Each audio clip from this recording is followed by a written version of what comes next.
we go. 3, 2, 1. Boom, and welcome to the Big Honker podcast brought to you by Bangtail Whiskey. I'm Jeff Stanfield with the world-famous Andy Shaver. Got a little shower last night, Jeff. 2.5 inches of rain at the lodge. Out here, 0.3 of an inch in town. Yep. So, somebody in town's not living right. I guess Lord's answering all Tony's prayers this week. If that's the case, Tony would have him a hot woman. I didn't say all of his prayers. Well, I did say all of his prayers, but Do you think that's what he prays for? I don't know. If I was a single guy, I would pray for someone like Britney Spears. A lot of Why? money, batshit crazy. Her time on earth. Johnny Depp just showed you what that gets you. They were fighting over Miserable. $15 million. Who'd be miserable with that? She can't pay it. No, Who cares? They ain't getting her money anyway. Their home life was terrible. Did y'all watch any? Introduce our Yes. guest and we can talk about this because it made my summer. We have educators with us today from the Iowa Park School District. Yeah, are we allowed to say that? Mm-hmm. Erin Nimetz and Kim Price. How are y'all doing? Good. Now, Erin is a product of Wichita Falls High School like I am. Yes, sir. And Kim's a homegrown Iowa Park Hawk That's it. that Clay Reed was in love with at one time in school. No, the feelings were not mutual. Clay was too wild in high school. She let Clay him- was she very wild in high school. I love Clay, though. I mean, he's a great guy. She let him on. I did not. You told him one time you owe him a bottle of whiskey. He told me still that you owe him a bottle of whiskey. Yeah, whatever. You bet him one time he couldn't drink a whole bottle of whiskey. Yeah. And he did. He did. Yeah, but that was not like a serious bet. I was like, you can't do that, and walked on. Yeah, but He took it as a He took it challenge. Yeah, but serious. guys, I didn't really. his think it thinking through that is far. his Right. thinking is if I show her I drink this bottle of whiskey, she's gonna go out with me. How many Yeah, times that did he wasn't ask you out? That wasn't my. Yeah, thought, but though. that's because you were a teenage girl. He was a teenage boy. Okay. How many times did he ask you out? See, We've had Clay on a lot. Yeah. Clay's a show pony. Oh. If yeah. you just dangle that carrot out in front of him, he will run through that brick wall if you tell him that he can't. Just to show you. just to impress you. Yeah. Yeah. He's a good guy though. He is a good guy. He is a really good guy. He would if But you at that if time you're in in his life, circle, he was a little wild, wasn't he? Yeah. He was a lot wild. Yep. Okay, let's go back to my deal with Britney Spears is Britney Spears is worth $100 million. Okay. She's halfway attractive still. She has them crazy coon circles under his eyes because the bitch is crazy. Okay. I mean, she is nuts full time, but she's got a lot of money, Okay. and she's going to be put in a home pretty soon. So marry her, put her ass, lock her up, and spend her money and have a good time. That's the way I look at it.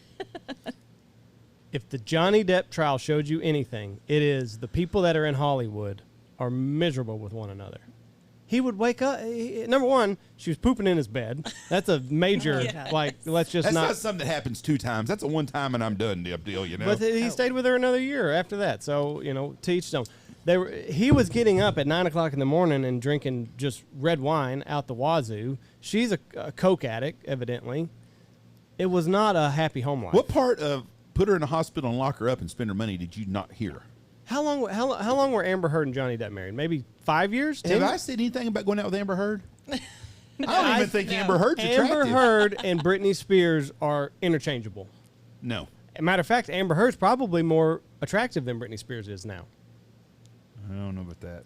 Which one's got more money, though? Well, Britney Spears, There obviously. you go. Amber I'm Heard in it for can't the even- money. She's broke. But I Amber would date Heard, a Rosie O'Donnell if she had that kind of money and could I lock her ass up. No. It would be a one-time date. I'd lock her ass up. But for $100 million, she would be someone to marry if you could lock her ass up. Amber Heard married Johnny Depp for his status and for his money, and it worked out. And why'd he terribly. marry her? They were married from 2015 to 2017. So in 2 years, they inflicted so much damage on one another that it's irreparable on both ends. Johnny Depp might salvage his career. Her career's over. Who cares? Do you really give 2 shits what happens with Johnny Depp? I'm not, I don't. Jeff, you're conflating issues. You're saying that you're going to marry her for the money. I'm saying she married him for the money, and it was a living nightmare for both of them. That's what you're going to get with Britney Spears. Anna Nicole Smith. Look at she overdosed on pills. That's your should've- reference. She had life by the balls and she screwed it up. And she was Some miserable. Old balls. old balls. Very old. Yeah, very old balls. If that's As Adam Sandler would say in that one movie, those are old. if old Anna balls. Nicole Smith is a hill you want to die on, by all means, use her as a reference, and we can go. That worked out perfectly. First of all, There the you go. hill I'm dying on is your mom, so it really There don't you matter. I'm not. The hill that I'm talking about, Tony. Tony should date Britney Spears. I think you'd be miserable. But you go ahead. He's living by himself. Marrying for money always works out in the end. Just ask Anna Nicole Smith. Perfect example, Jeff. I could give you some other examples of some people I know that have done that, and I think it's pretty damn smart. There you go. Your second spouse should be for money. Do Yeah. y'all disagree? First one's for love. Second one's for How many money. times have you been married? Twice. Second one's for love or for money? Love. Well, you screwed up. Kim, Somebody you? should have told you. Married once. Me too once. So I'm just saying if I was married the second time, it's going to be for money. You too, huh? Right. You're on the same boat I'm on. Or not get married again. Well, there's no swimming pool, no Christmas lights. I can tell you that much. The second one. Oh, I'm okay with both of those. So I don't need a pool. Okay. They're so much work. They are. And I It's awful. just swim in them. But like the amount of work, playing with kids, throwing kids, not for You're me. young too. You're kids. You ought to be the grandpa doing it. Well, you're a young guy doing it. I've had an ear infection, so I have not had to swim in 5 days. My grandkids, that's been the blessing. I watched Andy wrestling with them in the pool yesterday, and I thought that'd usually be me right there. It is a lot of work. Okay, let's talk about the elephant in the room. Teaching today. We're going to talk on all kinds of things. I want to know, as a teacher, do you feel like you're underpaid? I'll answer that for you. Andy's on school board, so we're going to get we get the whole. Yeah, my husband's on school board too, and he hates sometimes when I'm just complaining. And sometimes it's just complaining because, you just need to vent. And, like, it's not really. But Okay, that's a husband-wife deal right there. Right, Because right. So venting it's and not- bitching are the same thing. Yeah. Because when my wife's venting to me, she doesn't think she's bitching. I'm just wanting to talk to somebody about it. Come across as bitching to me. Yeah. Well, if you break down by hour, I don't want to know what we're paid because I No. tried that once and I was like, That's depressing. It is. no, because we put a lot more hours in than just. So the mama that The drops day. her kid off at 7:30 and picks him up at 3:30 thinks that, oh, she only works 8 hours a day and gets off Yeah. all summer. Yeah. That's the mindset with a lot of people. And that's what drives me nuts. They think we get off all summer, but Yeah. they don't see us sitting in our living room working on our laptop, Conference. doing lesson plans or doing professional development. They don't see all that. Yeah. We think about this stuff year round. Does it bother you the teacher that doesn't do anything else? Because you work with a teacher That that doesn't- don't do shit, go We do. above and beyond. Does that not bother you though? Yes. Yes, it does. Because teaching to me is like being a nurse. A good nurse definitely is in it for money because they make really good money, but she's got a passion for what she wants. She wants to help people. A teacher is the same way. Me and Michelle had this talk because Michelle is a teacher. She has a group. She doesn't teach, but she said, "Why should teachers not make as much money?" And I'll tell you what the basis of this was. I shared a meme on Instagram yesterday, and it said something like, "If your college education is not worth you paying off, why should you expect me to pay it off?" And I believe in that. I And do she too. said, "Well, but what about teachers?" She goes, "They don't make enough money." I said, "Well, they shouldn't go to school." Like Michelle went to Hardin Simmons.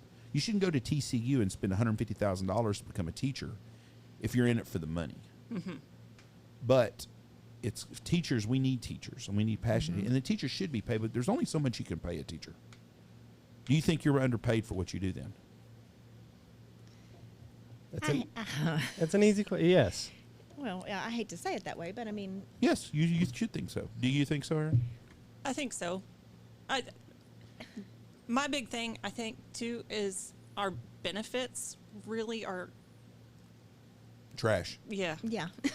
Because you don't get Social Security, right? no. Right. Right. I still don't understand how that shit is. Even though, I didn't start teaching until I was 36. So we moved around. We did a lot of different things.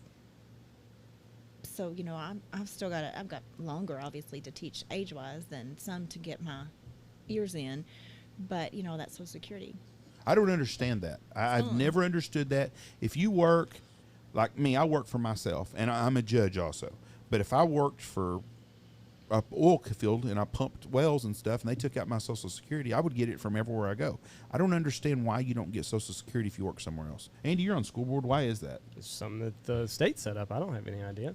So as a school board member, you can't give us that side of why. I mean, I We could, pay I could in- look it up. We pay into the TRS. You're right. It's a different. Right. It's a It's totally different different entity. system. I don't know why we, even if my husband's also a teacher, but if he wasn't, I would not be entitled to any of his Right. Social Security when he passed away. And see, that to me, that doesn't make sense. It's not fair. I agree. Social Security's a screwed up system anyways. Yeah, I mean, I know people are getting money for lots of different things, and it's not right. It's a screwed up whole situation is. What? So yeah, you pay into TRS, which is basically the teachers instead of Social Security. But I mean, And what was you telling me about teachers the other day? If you're a young teacher, yeah. So you get to retire when you're 62 now. Mandatory for all new teachers. Oh, I didn't know that. I didn't either. So when you come out of college, you're 22. Your last pay raise is at year 20 from the state. Right. So you come out of college at 22. You work till you're 62. You got 40 years of working as an educator, and your last pay raise comes at year 20. Who are we going to attract as new teachers in the next 5 years? With that being the case, Nobody. because y'all are Rule No one. 80, right? Yes. Yes. Right. So for people that don't know, your age and your years of teaching service, when they amount to 80, that's when you can. That's you when get you're off the ride. eligible. Yeah, Right. you You're can. eligible. Now it's 62, and I guess you have to have the rule, which if you start at 22, you'll definitely have the rule 80 by then. But yeah, 62 now. so if you're 22 and you start teaching, and at 20 you've put in your 20 years at 42, can you retire then and not take a check and then go do work somewhere else and get your retirement when you're 62? This is all new, so I don't know. I mean, you should be vested where you get that money. If they're saying that you have to be 62 to get your benefits, then no. Yeah. Well, I mean, I wonder if you can leave at 42 and then go to work somewhere else, and then when you're 62, get Still. the benefits that you were owed to you. Or do you have to work 40 But years? you won't have the full benefits You because you won't. didn't reach 62 years of age. That's ridiculous. So, like, if you go to the military and you work 20 years, you retire at 38 years old. Like, Payne, if he stayed in at 40 years of age, he could retire from the military. Well, you know, he's not going to probably do that, but at 40, he would start getting a retirement. And then he'd go, because there's multiple people around Wichita Falls area, like in our park, that have retired from the military and then retired from the civil service. Yes. They're getting a double retirement check. But if you're a teacher, you're screwed on that deal. Yeah. We do not appreciate what our teachers do. And a lot of people want to say, well, that's what you chose to do. You could have chosen to do something else. True, I could have chosen to go to medical school or whatever, but I didn't. This is what I'm passionate about. That's the argument me and Michelle had. Why should I be, I don't want to say, why should I get the shaft, Yeah. basically? Let me paraphrase. We didn't argue. We debated this same thing because that's what I said. Well, if you don't like what you're doing, go do something else. Well, I like what I do. They should just make Right. it where it's affordable, or your college. They should, it's a tough deal right there. And there's so many young kids that go in. Well, I don't think the young kids are going to teaching like they were before. No. No, they're not. It's hard to find teachers. I mean, every school I know of, and I may be speaking out of turn, but I know a lot of our local schools around here are having to do emergency, what do they call that? Emergency certification. Certificate to get Yeah. people to teach because they can't get people to teach right now. I would love to teach. I would love to be a history teacher. I would, if they paid me to go in and coach teach two classes a day, just teach history. I would love it. I think it would be so much fun. But Andy says I would be awful disappointed in the way the classrooms are. He wants to substitute. You got a lesson plan, and it's just keep the kids alive till I get back. Yeah. Yeah. Like you're not getting up there I and wanna go there lecturing. No, you're not lecturing on the inner workings of World War II. It is, here's the crossword puzzle. Make sure they don't kill each other. And if there is blood on the floor, please clean it up before I get back. That's all it is. Substituting. I would like to teach history. I think it would be a fun. I think it would be really enjoyable. The problem is out of a class of 20 kids, there's 2 kids that really give 2 shits about it. Maybe I less think than that depends. Do you Good think if you- teachers drag I it think out. it really Yeah. depends. I think it depends on the school that you're in, and I think it depends on how you are delivering it. Because if you're a history teacher and you're passionate about it and you're delivering it to your students who have respect for you and you respect them, they're going to have more interest in it. And see, that I would enjoy doing because that's why I thought it'd be fun to be a college professor because people are taking classes they choose to Right. take. And then I thought, I had to take psychology and sociology and art appreciation, which is absolutely the stupidest fucking class that Midwestern State University offers. I And took that Professor, class. did you have Yes. Professor Goldberg? Oh, He's a wormy little. He did not like me. I can't imagine. Yeah, we had a few debates in class, but he was a real peckerhead.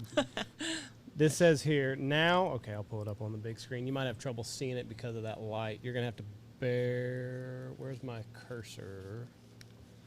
Okay, there it is, right there. Now teachers must wait until age 62 before qualifying for the rule of 80. So they're linked together. You don't make it to 62 years of teaching, you don't qualify for Rule 80. You don't get your TRS benefits. Wow. They are conjoined. It's a way of the state keeping from paying money that they owe people. They do that That's crap all the crazy. time. How about the teacher that teaches for 10 years, never gets married and gets killed in an accident? All that money that he had accumulated, poof, gone. And that's I terrible. never really thought I about haven't that. thought about that either. Social Security's the same way. You get my father-in-law passed away from lung cancer at 68, 69 years old. Never, ever pulled a dollar from Social Security in. Was not married. Boom, all that money gone. It's just gone. And it happens all the time. I never really thought You look about at the that. obituaries and Haven't you either. look at everybody that passes away in there and think of every dime they spent Social Security. And if they don't have kids at home that are under 18 years old, that money government keeps that money. But our government's broke, but it's because we're paying for Ukraine. That's a whole different subject. This also here says that half of Texas teachers retire within 8 years. Half. Wow. That seems like a lot. It Do does what? seem like Do a what lot. now? It Right does. here. Half the teachers we have right now will be retired in 8 years. Is that what you're saying? Half of new teachers, half of Texas teachers will leave within the Well, first okay. 8 I believe years. that. Okay. Yeah, I believe that. Retire. Right, yes. I'm sorry. Yes, Yes. That, I phrased Yes. that wrong. Half of new teachers find a new job within In 8 years. I They believe, only- Believe that. they I've only have witnessed that 8 with years several of of our service. Yes. newer teachers. Have y'all watched the series The Wire? I've talked about it a bunch lately because that's my favorite new series. It's on HBO. It shows an inner city school in Baltimore. You give me about 8 days. It's about I'm all not I sure would if I'd take. make it that long. No, it's It's absolutely terrible. Okay, Erin, you teach a really interesting class. You teach forensics. I do. How did that come about, and what made you what's your background to become a forensics teacher? This is sad to say. I don't have a whole lot of background in criminal justice or law or anything like that. I do have a master's in biology, and it fascinates me. Several years ago, I guess probably 6 or 7 years ago, I approached our then principal and asked, Bowie has this class, forensics class. I think it would be really great. And they kind of hem-hawed and it never happened. Well, we got a new principal and it happened. And I'm really thankful that it did, because it's a great class. It's fun. The kids love it. I bet it's a very popular class. It is. It is. It's becoming more popular. Is it an elective, or does it go to like you said, does it go to like a science credit, or how is it? It does go as a science credit. You have to have 4 science credits. Right. And so this one will count as a science credit.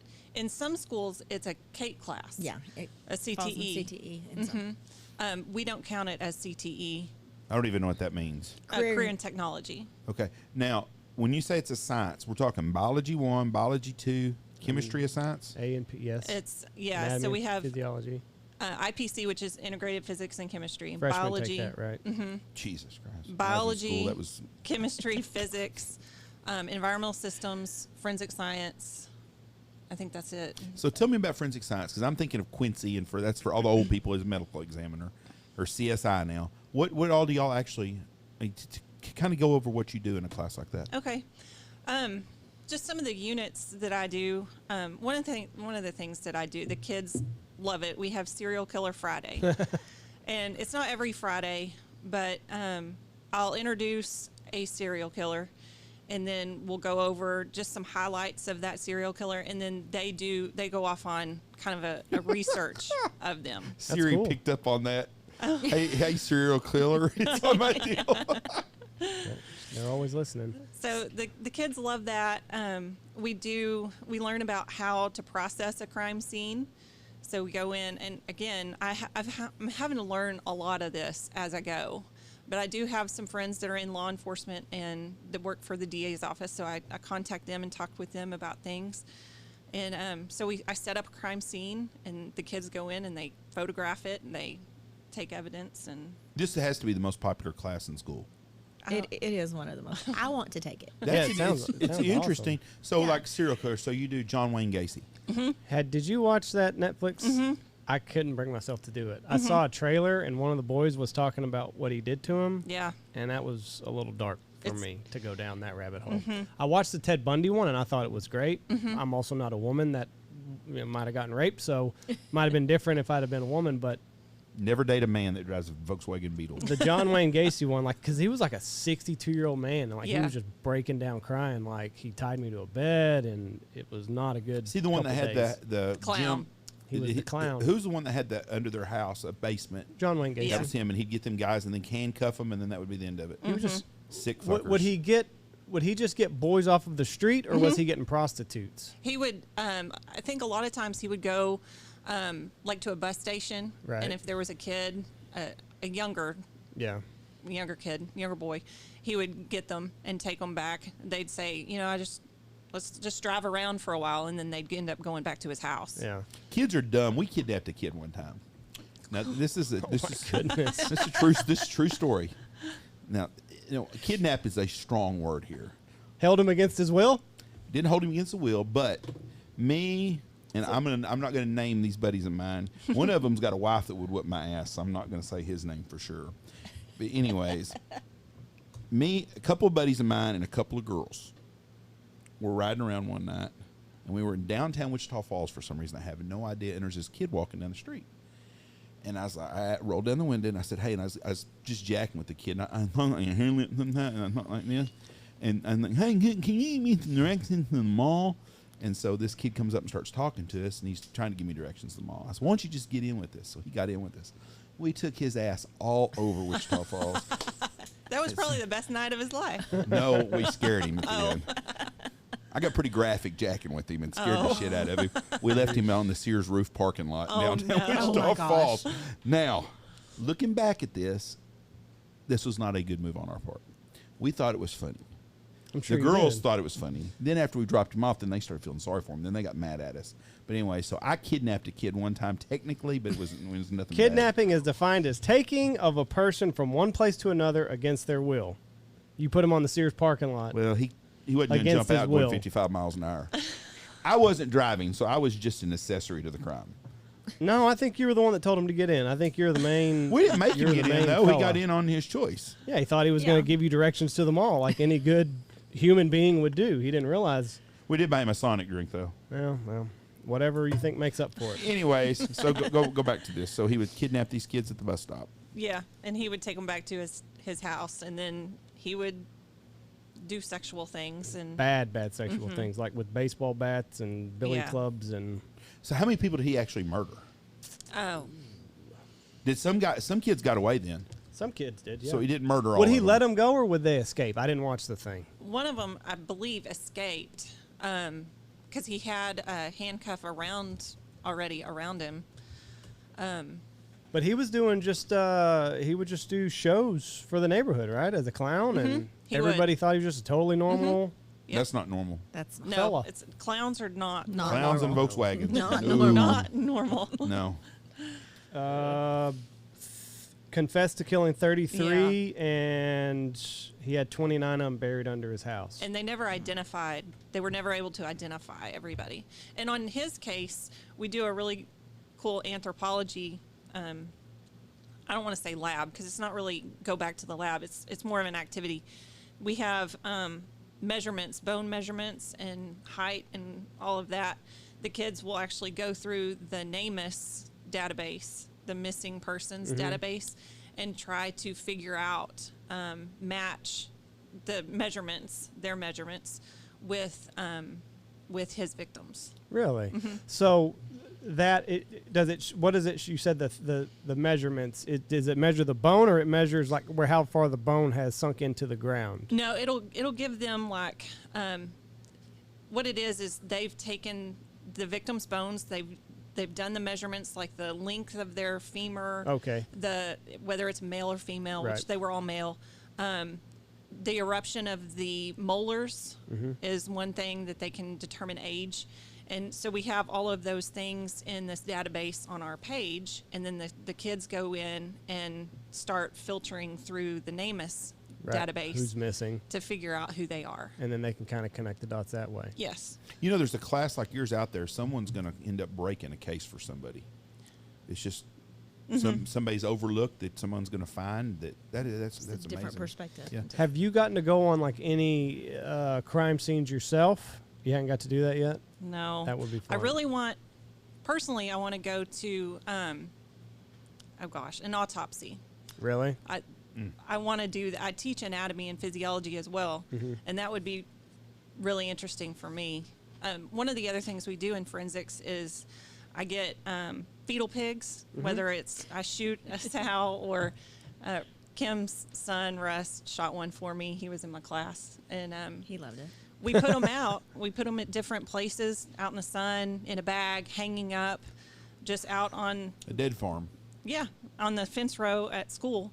And the kids go out every single period, every day, and we track what the weather is, whether there's flies on it, maggots, what's going on with each one, so they can kind of see the decomposition. Doesn't Midwestern have a class that they teach, or they used to teach people to be medical examiners there? They had a class on that. Do they not do that anymore? Oh, not that I know of. I think a long time ago they used to do that.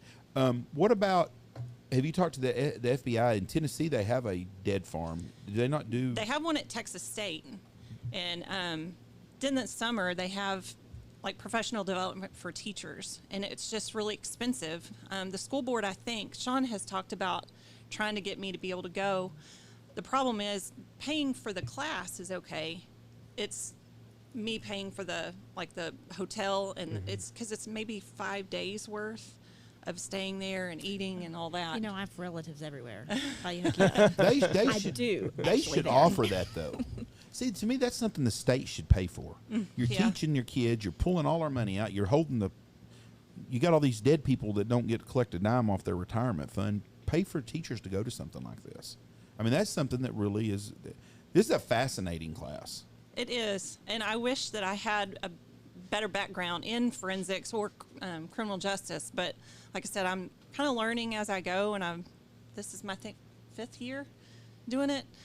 But it's fun. I can do the science part, the law part. I may have to call you on. Well, I'm a very amateur any of that. You're living in the slaughterhouse, Little Chicago now. Wichita Falls is right. quickly becoming the murder capital I of Texas. know. What, 8 in the last 5 weeks? Mm-hmm. And so their police department will not let you come on a. I mean, I could understand where you don't want someone on an active crime scene. I get that, but you'd think Maybe that they like would, after it's all taped off and or the body's something and taken then away. done or something. Yeah, you'd think that they would go over, or there's a detective could show you an old case or something would be I interesting. haven't done that, but one of my brother's friends, y'all know my brother, but one of my brother's friends, Stephen Cleary, he went to Old I know High. Stephen. He was a detective I think for Dallas PD, and I contacted him, and he sent me a thumb drive full of closed cases that he did the photography of the crime scenes. And so we'll pop one of those in and we'll walk through all of the photographs, and it's dead bodies and brains on a couch and things like that. But we talk through it, and How old do you have to be? Do you have to be a senior to take this class? juniors and seniors. Juniors and seniors. Are they all fairly mature enough to take this class? Like you haven't Yeah. had the little Jeff Stanfield in the back and oh look at that or whatever. What do you mean? You were not a good student, Jeff. You were not a I teacher. had a lot of fun. You were not a teacher's ideal. Man, I really wish Jeff Stanfield would be back in my class. Oh yeah, the drama guy did. He hated you. No, he did. My drama teacher did, and TV, and I was the anchor of the Coyote News for a while. They loved me there. Who was? I thought he was the one that. No, that couldn't guy stand didn't you. like. No, that was another guy, and he did not like me at all, and he had good reasons. Yeah. So anyway, the students handle it very well. They're very mature whenever the They do. graphic photos. We talk about it at the beginning of the year, and they have to take a paper home and have their parents sign. Even if they're 18, they have to sign a release, a consent, because we see things that are Very graphic. And we talk about, we may see dead bodies. We are going to see dead bodies, and we're going to be respectful because these are victims. Yes, that's right. And so we have a hardcore talk about that at the beginning, and we typically don't have to talk about that ever again. We had a Dallas. What did that guy do that was on with us? No, have you seen The Staircase on Netflix? I started watching it, but I haven't finished it. The Staircase. pretty good? Yeah, it's very good. What was the guy's? I know that we had Detective Charles Soule on. He's a murder detective in Raleigh, North Carolina. I'm trying to remember the guy's name in The Staircase. Michael. The writer. Yeah. Anyways, the But anyway, detective was on with us. We wow. we had the guy that helped break that case, and he also broke another case that I wasn't as familiar with. I'm Michael Peterson was the guy's name. But anyway, he says his wife fell down a staircase. And forensics is like, she's got like 30 lacerations on her head. And like, no, this ain't adding up. And then you get to digging, and the guy's first wife died by falling down a staircase in France. Probably killed her too and just got away with it, but they say that's what killers do. If they get away with one murder, they'll Move just on. do that the same way. Britney Spears, are you listening? But what they say started the whole fight was that she found out he was bisexual. He had male pornographic material on his computer. She found it. He had also been meeting male prostitutes. She confronted him about it. He got pissed and then took it was like something to start they used it to start a fire with, to like blow on it and it would shoot air. But anyway, they say blow poke. They said he took that and over and over again. But it's very, very, like in the Netflix series, like you see her like sprawled out and blood all up and down the staircase. And I can only imagine a 17 or 18-year-old seeing some of that material. Let's be honest. If he would have been sleeping with female prostitutes, she wouldn't have been very happy either. So either way. But yeah, the guy's name's Detective Charles Soule, and I can see what other case it was. I'll have to watch that. Oh, he was either. he was a cult leader, and he killed one of the sons. The other case that this guy broke. And I can't remember the name of it. I'll tell you another show or another guy we had on. We had the Dallas forensics guy, wasn't it? The guy that said Winnie the Pooh. Everybody, if you're Winnie the Pooh in it at your house, you're going to die. Oh, They find you just with the T-shirt on, no bottoms. Yeah. He said that's when you know you're gonna die. When you come home from a long day of work and you've only got your T-shirt on, You're dead. You're that's how I'm gonna find you. And I'm gonna telling get you, a call 7 days later that there's a stinky odor coming, and that's how I'm gonna find you. So the first 48, I notice that all the time. So Everybody's dead in there. one Andy's youngest son, Winnie the Pooh's at the house sometimes. Like, buddy, you better put some clothes on before you get shot, or something's gonna happen. You got to be careful. Yeah. Raven Abaroa was the other guy's name Yes. that he broke, and I'll pull up the specifics. So have you I'm ever- like you though. This stuff, it fascinates me. I love me a good crime series. Have y'all done the BTK killer yet? We have. That guy right there was the classic. Couldn't stay. Most Is that your criminals. phone, Jeff? Yep. Decline that. Raven Abaroa, he killed. Doing a podcast. Call you later, Logan. Oh, love you, bye. Anyways, the BTK guy, if he would have just stayed his own, they'd have never caught him. I know. Had to get back in the middle of it. Yeah. And I just don't. But he would have never. I would have never pictured him as a serial killer. No, fairly normal. Was he? Did he work for FedEx or no? Not FedEx. He worked for the city of Wichita, Kansas. He was a dog catcher, wasn't he? Mm-hmm. And decided that he just would kill. Find, torture, and kill. Yeah, just I don't. And then write letters to it. Have you seen the movie The Zodiac Killer? Yes. Of San Francisco? That's a great story. And did y'all watch the YouTube of the guys that decoded the cipher? How they decoded it? It's wild. It Really? is wild. Just Yes. Just the way they were able to. I mean, they worked on it for years, and there was a team of I don't know, maybe 4 of them or so, and they were like computer hackers, but they just knew codes. But it ended up, I think it was like blocks of letters, and it ended up being diagonal. It was like this letter means something, or this symbol means something, and then 3 over means something, and then the next row it was diagonal from that. So It's there's just- his it's letter. crazy. Probably this one. Yeah, there were several, and then they took. But I were wanna they say it all? was- Did they all follow like the same code, like you were saying, like diagonal, like every? Yes, and So it they all was- had the same pattern. So once you cracked one, you kind of cracked them all. Yes, but it took them forever Right. to finally get it. It's crazy that people are out there that are that smart. Number one, how smart is a Zodiac killer? That's right. To make a Right. to make a code like that even make sense. Right. Because I would have screwed up one symbol. I'm like, motherfucker, let's start all over again. You wrote it in ink. What gets me is the people that. What flips your switch to do something like this? I mean, to want to kill someone. I've been pissed off at some people in my life. I've never wanted to kill anybody. Yeah. I mean, and then to just pick random people, because everybody's got their own story. You just can't pick a random person out of the crowd that don't have somebody that doesn't love them. I mean, even people that think nobody loves them, someone cares about them. Mm-hmm.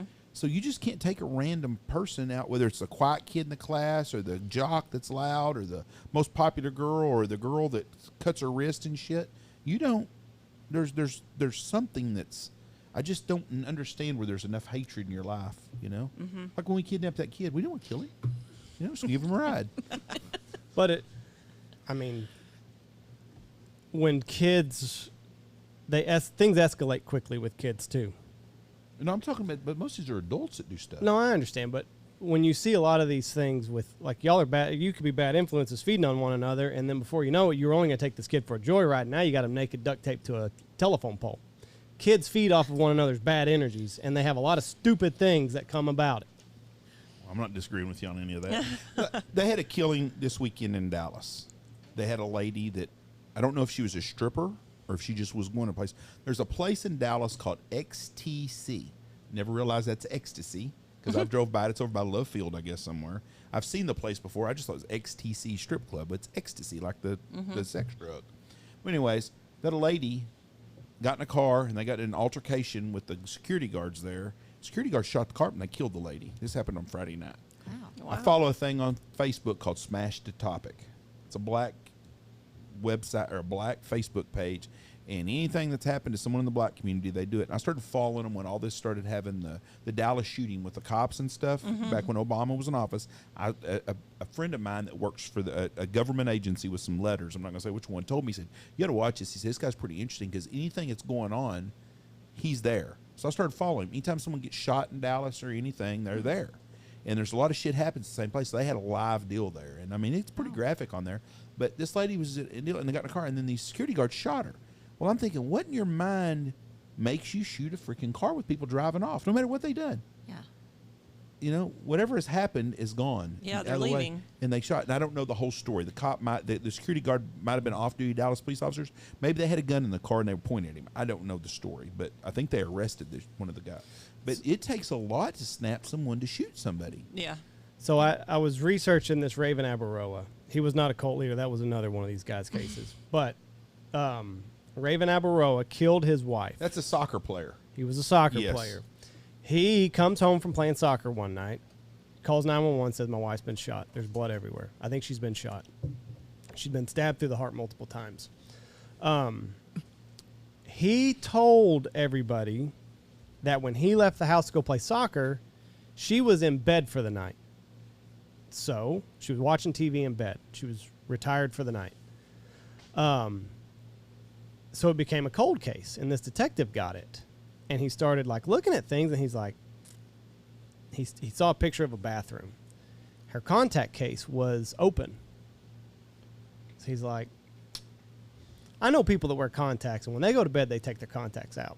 So if she was in bed for the night, her contacts should be in the case. They're not in the case. So they exhumed her body. Contacts still in her eyes. And that's how he broke the case, was that she still had contacts in her eyes, and then Raven's alibi just fell apart. So he stabbed her in the heart. Came up behind her, stabbed her in the heart. That's harder to do than shooting someone, I would think. I would think It's so. intimate. I mean, I don't like cutting my own finger. Well, who does? Well, I mean, I'm just saying that's just the squeamish part of it. And most people that stab people are cut up themselves, too. Have y'all found that? Have you noticed that? Have you noticed that, Jeff? I feel like you're just pulling things here. No. Most stabbing deaths, people have cuts on their hands and stuff. You think about taking a knife and you're cutting Oh, somebody. right. Yeah. It slips. Yes. Blood's nasty. Yes. It gets, you know, and we've got another friend of ours that works a lot of big crime scenes, like anywhere in the United States. He goes to these things and talks about how slippery the floors are with the blood and stuff. You know, goes to a house where there's 11 people shot at a Super Bowl party or something, and you go in there and the blood's 3 inches thick in the floor, and just the stuff that these scenes. That's why I think police officers are underpaid. Also, you know, and I think firemen are, because I got a lot of firemen. My dad was a retired fireman. All emergency 911 guys, anybody. Ambulance people, teachers are all underpaid, but we can only afford to pay people so much money. Yeah. So that's back to that other deal. So have you had a parent come to you that didn't want to remove their kid from the class Pulled yet? them out midway. Not yet. Have you had kids wanting to get in the class that don't qualify to get in the class? No, because they have a sequence that they have to take their science classes, so it's kind of progression. Right. But nobody like took physics their senior year and was like, son of a bitch, I should have done forensics. No, because they can double up if they want. Oh. What about dumb Johnny that can't get through the other stuff but wants to take your class? Because you have to have some of those. That's a yes. I don't think. I mean, they have to have chemistry as a prerequisite. Now that's one of those that the kids are like, oh, I didn't realize I had to have chemistry. Oh. And really, Bummer. with blood spatter, it's more physics. You know, they should have some physics background, but I don't know why we don't have chemistry and physics or as prerequisites. But That was one of the things that I noticed in the staircase. The way that they can recreate these crime scenes, it's crazy. Like they've got like these dolls, and then they put paint on their head, and then they get something that they think matches the object that struck them, and then they just go to town on it. And like Making a Murderer. yeah, Did you watch Kathleen Zellner and the blood spatter? I don't know that I analyst? saw that. I'm thinking of Mine Hunters is what I saw. Oh. I need to watch Making a Murderer. That one was pretty good. It's a lot of seasons, isn't it? It is. It's really long. It is. It is. The murder podcasts are huge right now, too. They are. Cold case deals.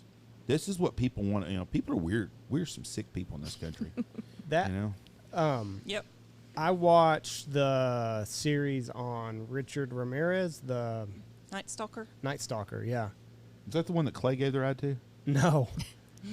Clay did give a ride to a serial killer. He could have been a millionaire. But the Ted Bundy case and then the Night Stalker, the courtroom was filled with women. Yes, because they're just infatuated. It's crazy. Like you're just dinner to these people, Dinner. and like you're Not the fun way. You're sending naked Polaroids to Richard Ramirez, and you know you weren't even his type. Like he liked little kids. But women are weird. Oh, you guys, y'all are odd ducks. Well, I don't know. Jeff's trying to marry the craziest lady on the planet. I'm not trying to marry anybody. I just said if your mom got hit by a bus or something and I was going to get But married the again. courthouses fill up with women, and I don't know what that's about. I think it goes back to the Harlequin romances or something like that. I don't know, but Bundy he would have been fun to watch in the courtroom. He was very charismatic. He was. And the way because he was training to Be a lawyer. be a lawyer. Yeah. So just to be able to watch him would have been interesting. Did you see it? Did you see what the judge told him? Like Yes. at the very end, Yes. like you could have done anything in this world, and this is the path you went down. I like that judge. People are easily swayed, though. We forget how dumb people are. I mean, y'all work with kids, you know. But, I mean, have you seen the new Be Sweet and Pray or whatever it is about the cult leader, Jeffers? I think it was Jeffs. What was his name? Yeah. Warren Jeffs? Warren Jeffs. Warren Jeffs, the Mormon extreme. FLDS. Yes. I watched that series the other day, and I'm thinking, how can you let your 13-year-old daughter as a man have sex and marry this old 84-year-old guy Who without has beating his 59 ass? other Yes. wives. I mean, what part of this is normal? And they get these people convinced of that. So I'm thinking, hey, Britney Spears is in my wheelhouse somewhere. I mean, these people are crazy. You can teach. I mean, you can get people to do anything, and that right there showed it. And it was. And did you know there's still 10,000 of them people in this country? I did not. Yes. I knew that like the Branch Davidians, there were still a following of that. Yes. You know, but it just amazes me how dumb people are. And so then when you see these serial killers, you think, you know, what do you not? How you? And they convince these people to go with them and do stuff. One of the biggest serial killers in our country is from was arrested. Henry Lee Lucas. Have y'all done him yet? We don't do him much, just because wasn't he the one that lied so much? I think he just kept buying more time and getting more fried chicken that way. Yeah, and I think milkshakes. Yes, I think that was what it was about. Was that? But he did kill a lot of people. And every time I drive through Ringo, Texas, I go by that house where that one lady, Miss Rich, was Yes. killed. He's got a Netflix too. Yes, he does. What's it called? Probably the socks or something. Cause the orange socks. Orange socks, because one of Yes. them he left socks on them. No. Or no, it was like the Confession Killer. The Confession Killer, because he just confessed to a whole bunch of murders that he didn't have anything to do Yes. with, just so that Right. he could, like you Buy said, himself time and have a better life in prison, like the entertainment. But he was actually, but he did kill people. Now, Kim and me are about the same age. You remember the Tony Gibbs murder in Wichita Falls? I do. that was a scary time at our time because Yes. everybody was scared to go anywhere. Yes. We've had two things in Wichita Falls. We had that guy, and then the rapist guy. Yeah. And I forgot about when we were in college because I got pulled over one night at Deerfield Apartments or Hunters, whatever the one is in Parker Square, that apartment complex. I pulled in about 1 o'clock in the morning there, and boy, cops' lights were on me, because that's when that guy was raping those Yeah. people, and they didn't know nothing about him, and the guy was using like lime green condoms or something, and that's how they ended up catching him. Some cop pulled him over in the middle of the night, and he had a box of lime green condoms in his car. And he was taking people out of their houses. Like he raped a 13 or 14-year-old girl, went in her house, raped her, or took her out of her house, raped her, and then gave her a quarter and dropped her off like on Jacksboro Highway and let her call her parents from Winn-Dixie to come pick her up. But but the Tony Gibbs murder, or Terry Gibbs, was it Terry Gibbs? I don't remember. But that was huge because there was 3 or 4 murders. Huh? T-O-N-I, I'm I assuming? believe it was think Tony. so. Tony I think it was Gibbs. Tony. A really That was good-looking a lady. Farian wardrobe. Yes, the case. preacher from Alney. Oh, yeah. And at first it was Danny Laughlin they thought murdered him, and he went to Denver, and he died in prison, and they thought that was it. Well, then they found out it was the preacher at Alney was a serial killer, and the cop went to visit him at church or at the church and had a cup of coffee, and he took the coffee cup and put it in a Ziploc and sent it off for DNA, and that's how they arrested him. He was at work, and John Little, the detective, came up and sat and watched him come out from a break, and he was eating cheese crackers, and he took a drink, and then he went up there and said, "Hey, do you have a spit cup around?" And he pointed in the trash can, and so he looked in the trash can, and there were all kinds of the same cups that he had, but he just happened to find one that had the cheese crackers on the And that's edge, how he got him. and that's how he got him. And that was the guy. Can you imagine him being your preacher? What was his name? Farian? Farian. Farian got Farian taken out by the Wardrop. cops today. Our preacher, what for? For murder. Um, And he killed a couple people, didn't he? Or was it said just total one? of 5 women. 5. 4 of the women were killed in Wichita Falls, Texas, and the One surrounding was in counties. Fort Worth. Yeah. One of them was in Fort Worth, Was Ellen approximately Blau one of 25. those? I'd have Yes. to- She was one of the lady that worked at Yes. Subs and Suds and they found her body out by Terry Sims, Tony Gibbs, Tony Gibbs. Yep. Ellen Blau, Tina Kimbrough. I guess that's the 4. What was that, like in 1982, 83, Uh, 80, 81? 85 is when Tony Gibbs disappeared. I mean, that was some scary shit, It though. was. I mean, people were, 85. everybody's attention. Because every time you look on, we didn't really have cable TV. If we did, it was everybody watched the news. We did not. And you watched the news, didn't you, every night? Yes. And all that shit. I can tell you what happened. That was my senior year. And we had stolen a bunch of pumpkins. I sound like a freaking horrible person. Hoodlum. But we used to steal pumpkins on Halloween. We'd have a big contest, and we'd all take them to Taco Bell or somewhere, and whoever got the most pumpkins, everybody had to put a case of beer up. And whoever won would win all the beer and stuff. So we were stealing pumpkins. Well, we cheated. We went like a couple weeks early. And so we hid them out by the clinic in Wichita Falls, out in the country. We put all of our pumpkins up there. And we went out there one night, and someone had taken a freaking hatchet and had hatcheted all of our pumpkins up. And it was like, ooh, this gives you the heebie-jeebies. And then on the news, like 3 nights later, they found a dead body somewhere by there that had been hatcheted up. And boy, I was like, that's enough of that shit. We ain't steal no more pumpkins early. This says he got out in 97, moved to Alney, remarried, became a good pillar of the community. And then I guess in 1999, a cold case got him. He killed Tina Kimbrough because she reminded him of his ex-wife. Broke into her apartment, suffocated her with a pillow. Yes. She did nothing wrong. She just reminded him of his ex. Wow. I'm telling you. It's, And he just, I think this last year, tried to get his last appeal, and they Oh, denied really? it. They should put him to sleep. The day after he's convicted, they should that's one of the problems with our whole justice system is you give people second chances. They shouldn't have a second. You killed somebody. That lady didn't get a second chance because she looked like somebody. They should kill them the next day. If you do that shit, we wouldn't have near as many problems. I mean, I just saw in Dallas, somebody was out on a no cash bond or a capital murder bond and something, got out, and now they're looking for him. If I kill somebody and you give me bond, I'm telling you right now, listen, world, if I kill somebody and you give me bond and I'm going to prison the rest of my life, you ain't catching me again. I'm going to go down swinging, or I'm going to be in a foreign country. I'm not going. But would you, if you knew you were going to prison the rest of your life? What do you got to live for? Tony Gibbs, was she leaving work? Yeah, she Whenever was- he found her? She was just a nurse. She'd been going at General Hospital. She was a good-looking lady, too. About 6 o'clock in the morning after he had been walking all night. So he was just out cruising the town and found Tony Gibbs. That's what's crazy to me is when you look at the time aspect of just the randomness of life. Like, you're so close to, potentially so close to life-altering experiences every day of your life. All the Just time. you caught one extra red light when you shouldn't have, and an 18-wheeler T-bones you, or it doesn't. Had she had an extra patient or taken just an extra 2 minutes, they might not have crossed paths at the same time. She'd still be alive today. It's just that the randomness to life is what gets me often. Well, I can tell you that picture right there, her in her news uniform, everybody in Wichita Falls, if you pull that up and they Knows were then, knows exactly what the hell that was, because that was on the news 24/7.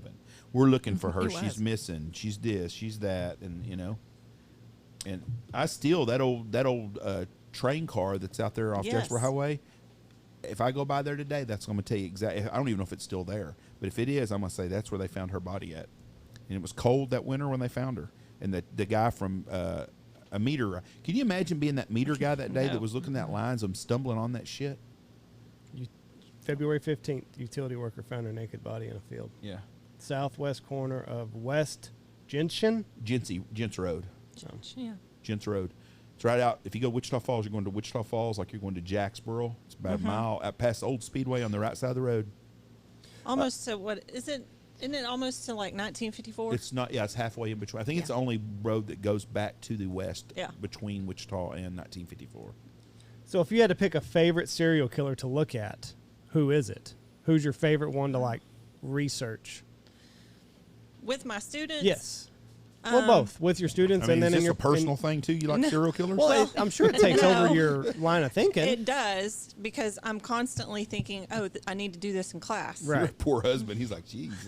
Yeah, that's our Go Netflix piss her account. off. Can you have a separate profile on your Netflix Right. account? It's getting awfully dark.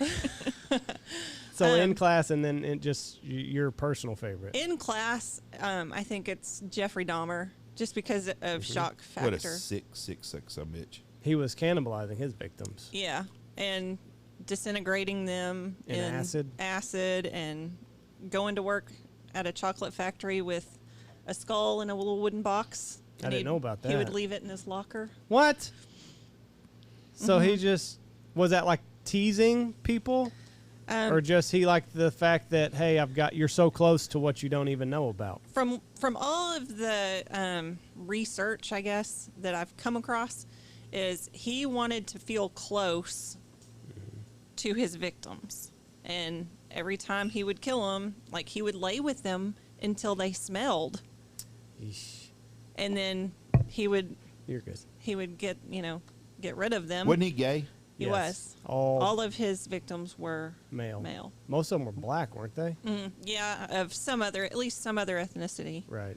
And I think a lot of them were sex workers. What is the deal what I with can- the serial killers that are gay? The Atlanta child murder guy, he was a gay dude too, wasn't he? Oh, I don't know. See, that's Who? the guy everybody forgets about. Atlanta the Atlanta child child murder. killer, yeah. Do you not remember that? In the early 80s. don't. Yeah. And I should. You don't know about this either? Oh, this was a big thing. She This will was now. national. She will now. This may be a new lesson. Yeah, this guy was named, I want to say Richard maybe, but it's a black guy. He wore glasses, but he was a gay dude. And he was the Atlanta child killer. He killed kids, boys, 13, 14, 12-year-old kids. And I think he was throwing them off of the bridge there. And was this in the 80s? Yep. I'm not. Just look finding- up Atlanta child killer. I did. Yeah, you're not doing a good job of it. Pull it up here. Atlanta child murderer. Okay, try that. I'll see if I can find. Oh yeah, there he is. Maybe. What's his Overview. name? Well, I'm not getting a name, Jeff. They keep that stuff under wraps. Nice. But I can see his mugshot here, but it won't pull up who he is. Technology. He's a black guy. Wayne Williams. Atlanta child murders Wayne Williams. See how quick I did that? I can't see half the time. Wayne Williams, convicted of murder, serving life in prison for the killing of 2 men. No, 22 murders.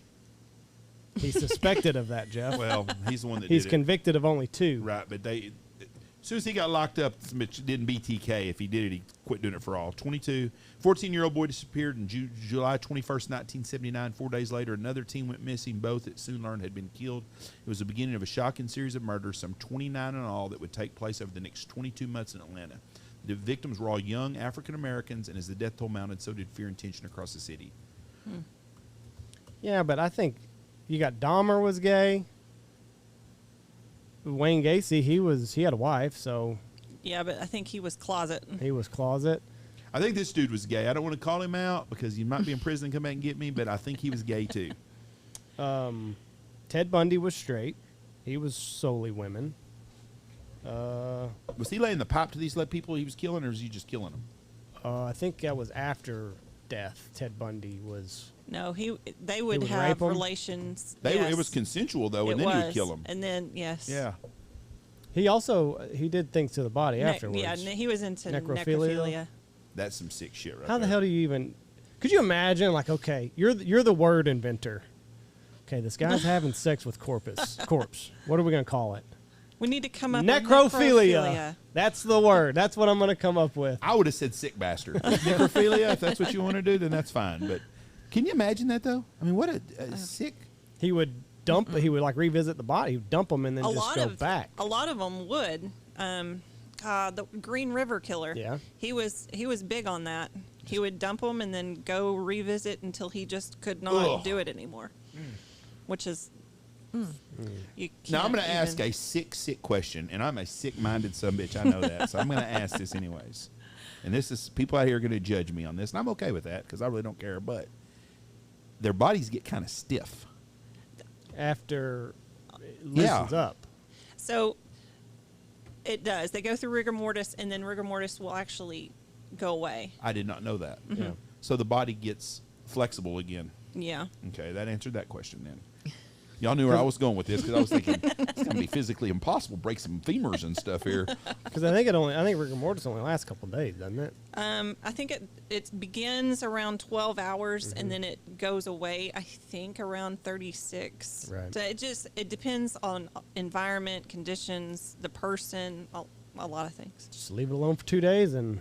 Is there anything that really gives you the heebie-jeebies about this that you've watched or seen that really, really bothers? Not the moral part of it, because it's all morally wrong. Yeah. But is there anything that you've seen that you really think?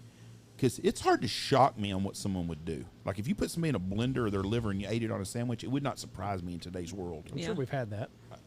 It doesn't. So is there anything that you've seen in any of these cases that you thought, that's a sick bastard? I think anything that has to do with kids Yeah, that would bother me. bothers me.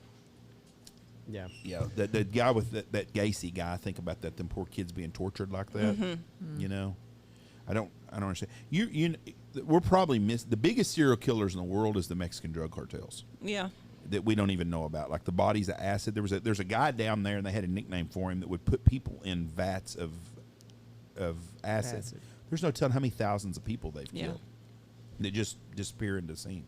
And my favorite one for myself to look at is Samuel Little. I don't know who he is. He's killed around these parts. He's killed all across the United States. In fact, he was brought to Decatur to be questioned. He did a lot of, he couldn't remember their names, but he would draw them. He would draw the victims for the investigators. There's got to be a an old background of all these Yes. people that has a common link. I know a lot of them don't have dads in their lives. Single motherhood. Is one of the problems. Or an overbearing mother. You see that a lot. Yeah. Ed Kemper Yes. decapitated his mother and made her perform oral sex. Just took the head off of her, and that's what he did. That's the one that bothered me right there. And then he That's the put one? her trachea down the garbage disposal. So she couldn't yell at him anymore. Yes. So she couldn't be mean to him anymore. After he made her I decapitate bet they his had head. a fucking swimming pool and Christmas lights.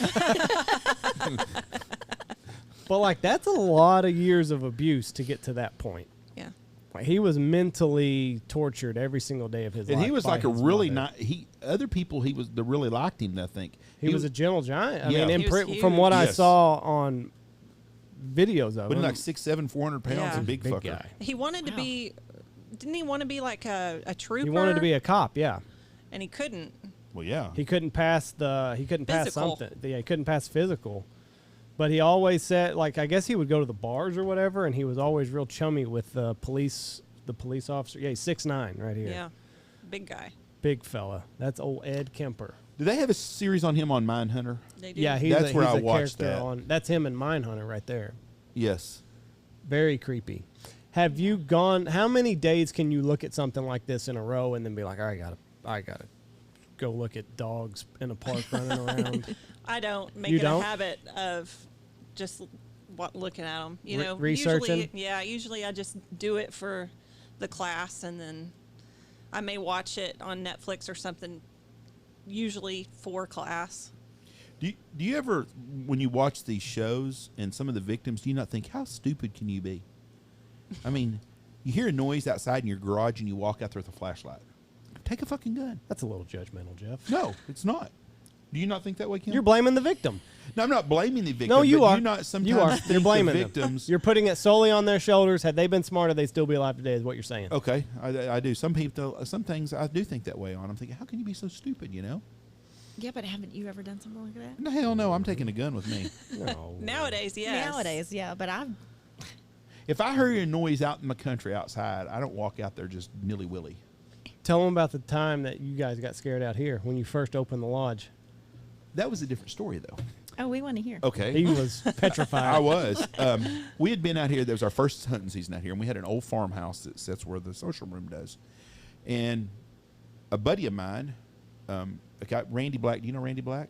He has the Lone Star, his RV. I call him an RVologist. He fixes RVs and shit across from the deal. Anyways, he's really good guy, good friend of mine. Anyways, Randy had come up and stayed with us, and me, Tony, and Randy were at the house. And a guy worked for me from Louisiana was here, and he stayed in town. He went to town, and my phone rang about 8:30 at night, 8 o'clock at night. It's dark then, you know, it's wintertime. And I answered the phone, like, hello, and it's the dispatcher, and her husband was our game warden. And she's like, Jeff, this is Barbara. I said, yes, ma'am. She goes, have you seen anybody? She goes, can you talk right now? I said, yeah. Mm-hmm. She goes, if you can't talk about it, talk about the weather. Say something about wind or rain or something. Just naturally bring it up in conversation. I said, no, I can talk. And I'm thinking, what the fuck is this weird conversation here? She's like, have you seen anybody strange today? I said, well, we had some weird clients, but they left earlier today. She goes, are you sure you can talk? I was like, yeah, what's going on? She goes, well, there's some felons that have escaped, and they're over by the lodge somewhere along the river, and they think they're close to your place. And do you have anything with keys in it in your vehicles? Yeah, we have 3 trucks out here, 3 keys in them, keys in 4-wheelers. She goes, do y'all have any guns anywhere? And at the time, we shot trap behind hunting the lodge, house. lady. I was like, yeah. I said, matter of fact, there's a couple shotguns on the 4-wheeler by the trap. We were shooting trap earlier today. She goes, you need to go get all your stuff and bring it in. I said, okay. So Tony's like, what? I said, fucking bad people coming, I guess. I don't know. About that time, we see some headlights come down our driveway right here. I'm like, son of a bitch. We're Here they are. Trying to load a gun up and shit. I'm like, get a gun, get it. It's highway patrolman. Thank God. Pulls up in front of the house. You can see that old emblem on that black car. You know that emblem? I'm like, oh, shit. And I went there. It was Danny Wainscotter, one of our local troopers. And I knew Danny. I was like, yes, sir. Something going on? He said, yeah.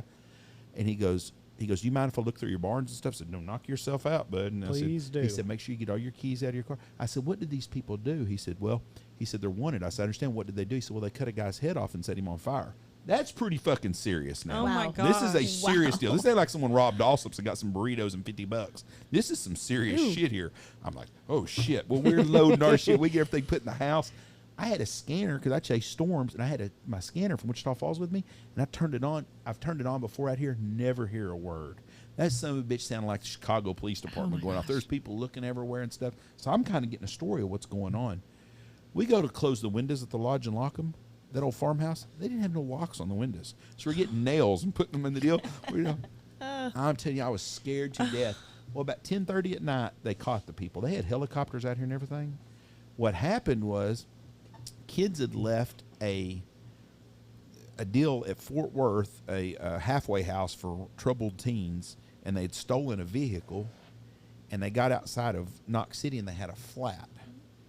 And they were trying to hitchhike into town, and somebody stopped for them, and they took off running, and then someone else stopped for them before they could get the cops there, and the description of the people met the description that they set. So they killed somebody at Childress and set them on fire, and they met that description. These poor kids are thinking, God Almighty, we stole a Suburban, and they got helicopters after us and shit. I'm surprised that some little constable or something out here wasn't trigger happy. It wasn't somebody didn't get shot. Yeah. I remember that night. I was a little kid. It was before Jeff and my mom got together, and my mom's a single mom, 2 kids, and like I can remember the elders of the town like coming to get us in the middle of the night, and my grandparents lived in the same small town as us, and they're like, "You're coming with us." Like this is, and like people were going through houses in Rochester, which is just a couple miles from here. Like they're going through houses, they're looking in backyards, and like all of a sudden, my little brother and I were getting uprooted in the middle of the night, and we gotta go spend the night somewhere else. It was a creepy damn night, but it scared the piss out of me. But it scared everybody. Knox City, Rochester, just this entire community was just enveloped. You got 3 people. That's a serious deal. Chopped your head off, and Yeah. And I can remember the helicopters coming over, and like there's a T in Rochester where we turn a lot of times, and there's this old gas station, and I can remember the helicopter hovering over it, and I think that's where they found them. At, yep. Oh, we just stole a Suburban.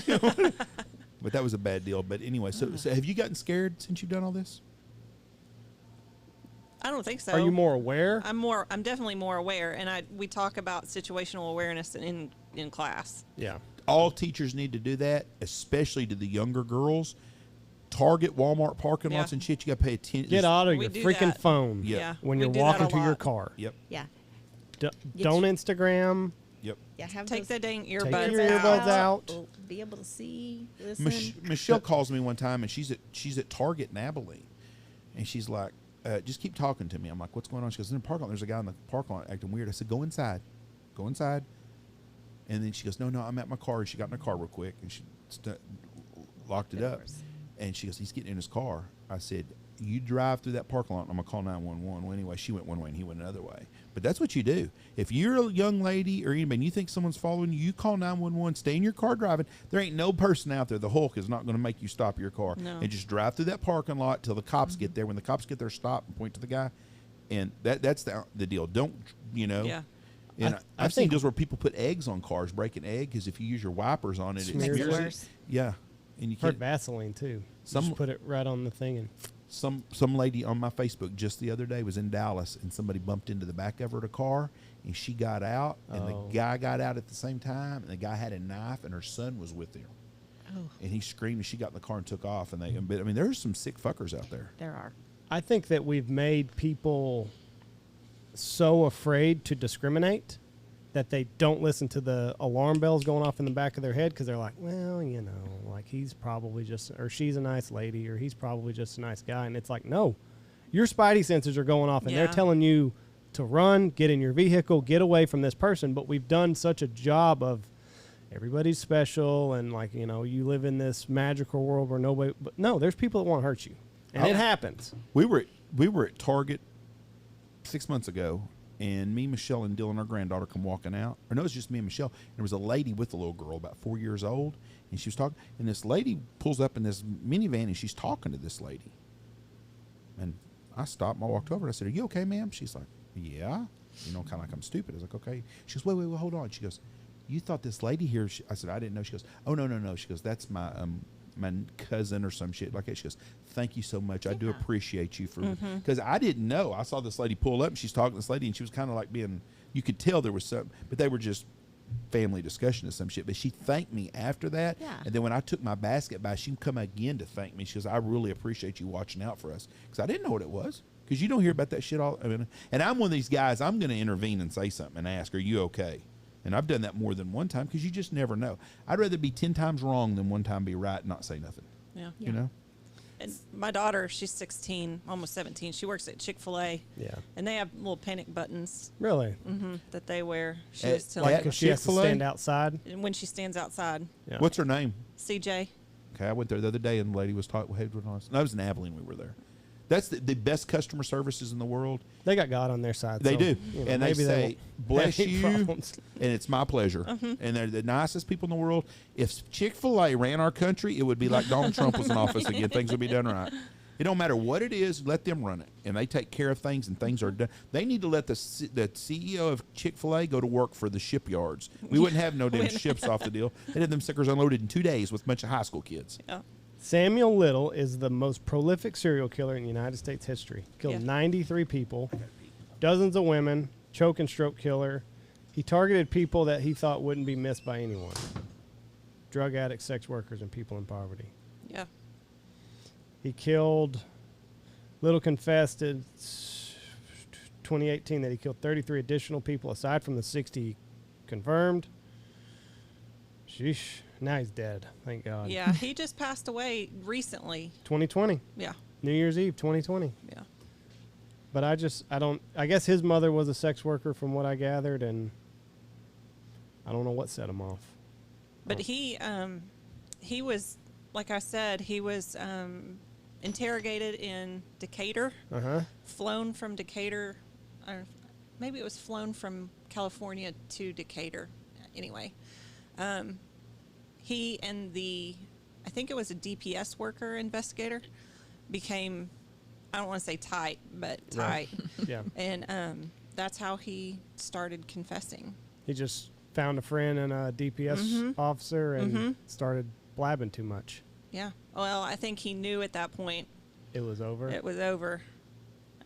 So, but supposedly he killed someone in Wichita Falls, but I don't think they've put a name with everyone. Right.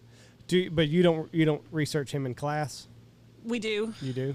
And every year is a little bit different. This year we may do, we have staples, like Jeffrey Dahmer's a staple. Right. But we have different ones. And we do a serial killer unit, like where the kids can pick one that they want to do. So it just kind of varies. What, have you gone down the rabbit hole too far on any of these people?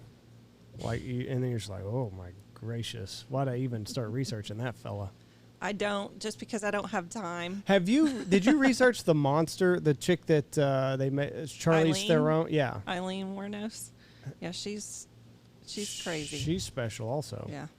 She killed men. How many men did she kill? She, It wasn't men. I mean, it wasn't. I don't remember.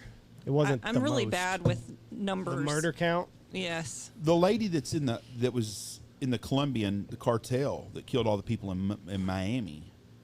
I can't remember her name. She's responsible for hundreds of deaths too. But do you consider a serial killer, like, do you consider Guzman or there's Escobar? mass murderers and serial killers. So see, that's what, but somebody that's in a drug cartel, I don't consider the guy that's telling people to kill people a serial killer. He's just a sick bastard. yeah. The people that actually do the killing for him, some of them are. But that's a different type of being a serial killer, being a hit, like being in the mob. If you're a hitman for the mob, you're a killer, and you're a serial killer, but you're not. And like Charles Manson, we never talk killed about him. He anybody. never killed. I think he killed. I can look, but I know he convinced a lot of people to. Right, he hurt. I know he cut the ear off of one of the producers. But we talk about cults, and really, his was a cult. Yeah. That's a thin line when Andy was talking about a thin line, because Brian Wilson of the Beach Boys, I think it was Brian. What's the one that died of the drug drank himself to death? That when he was friends with Charles Manson, because they actually did a song of Charles Manson's on an album. Yes. It was absolutely fucking horrible. That song was, but Charles Manson hung out with them all the time. Yes. And lived at their house for a while. Yes. And the Wilson guy didn't want to tell Charles Manson that, hey, you're not living here anymore. So he just moved out and went somewhere else, and he made the people around the house kick him out because those girls were just hanging out there. All mind control. MK Ultra is the one that got Charles Manson going that way. We've had this debate before. Charles Manson was a sick fucker. Charles anyways. Manson was a CIA operative. I don't think he's an operative. He might have been a case study for them. He should have been arrested for parole violation. Yep, he was a case study. And he was not, because he was giving the CIA information on LSD and ecstasy. Really? Yes. That part is 100% accurate. But there when was you an say operative, you make it look like he was working for the CIA. That's the whole reason they didn't roll his ass back to prison, because he was giving them valuable information on Were they how paying him? They weren't arresting him. That's in lieu of Trade-off. payment. That's in lieu of payment. You're not going back to state penitentiary. But yes, if you MK Ultra was the operation that he was a part of, and they were trying to figure out mind control. He was using Dale Carnegie's books. That's where he first got his deal and controlling But these if you people. look at what he did to these people, he through hypnosis and through heavy Love drug bomb use, and- he controlled people's minds, and it was all goes back to MK Ultra. There was a famous actress whose daughters was one of his cult gals, and I can't remember which actress it was, but he got her daughter in there because she had a lot of money. She had mama's credit card. And it's fascinating to me how... But that was also a government program, and they would also get these people, and they would think they'd get a lady to seduce them, and they'd go back to a hotel room, a brothel, and it would have a two-way mirror. She would dope these Johns with LSD, and then you would have nerds on the other side, and they would record the trip that this guy went on.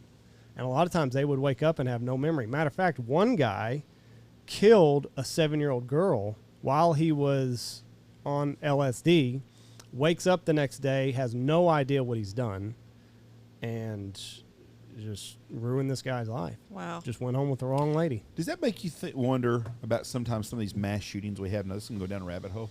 How many of them are maybe controlled by our own government or factions of the deep state, let's say?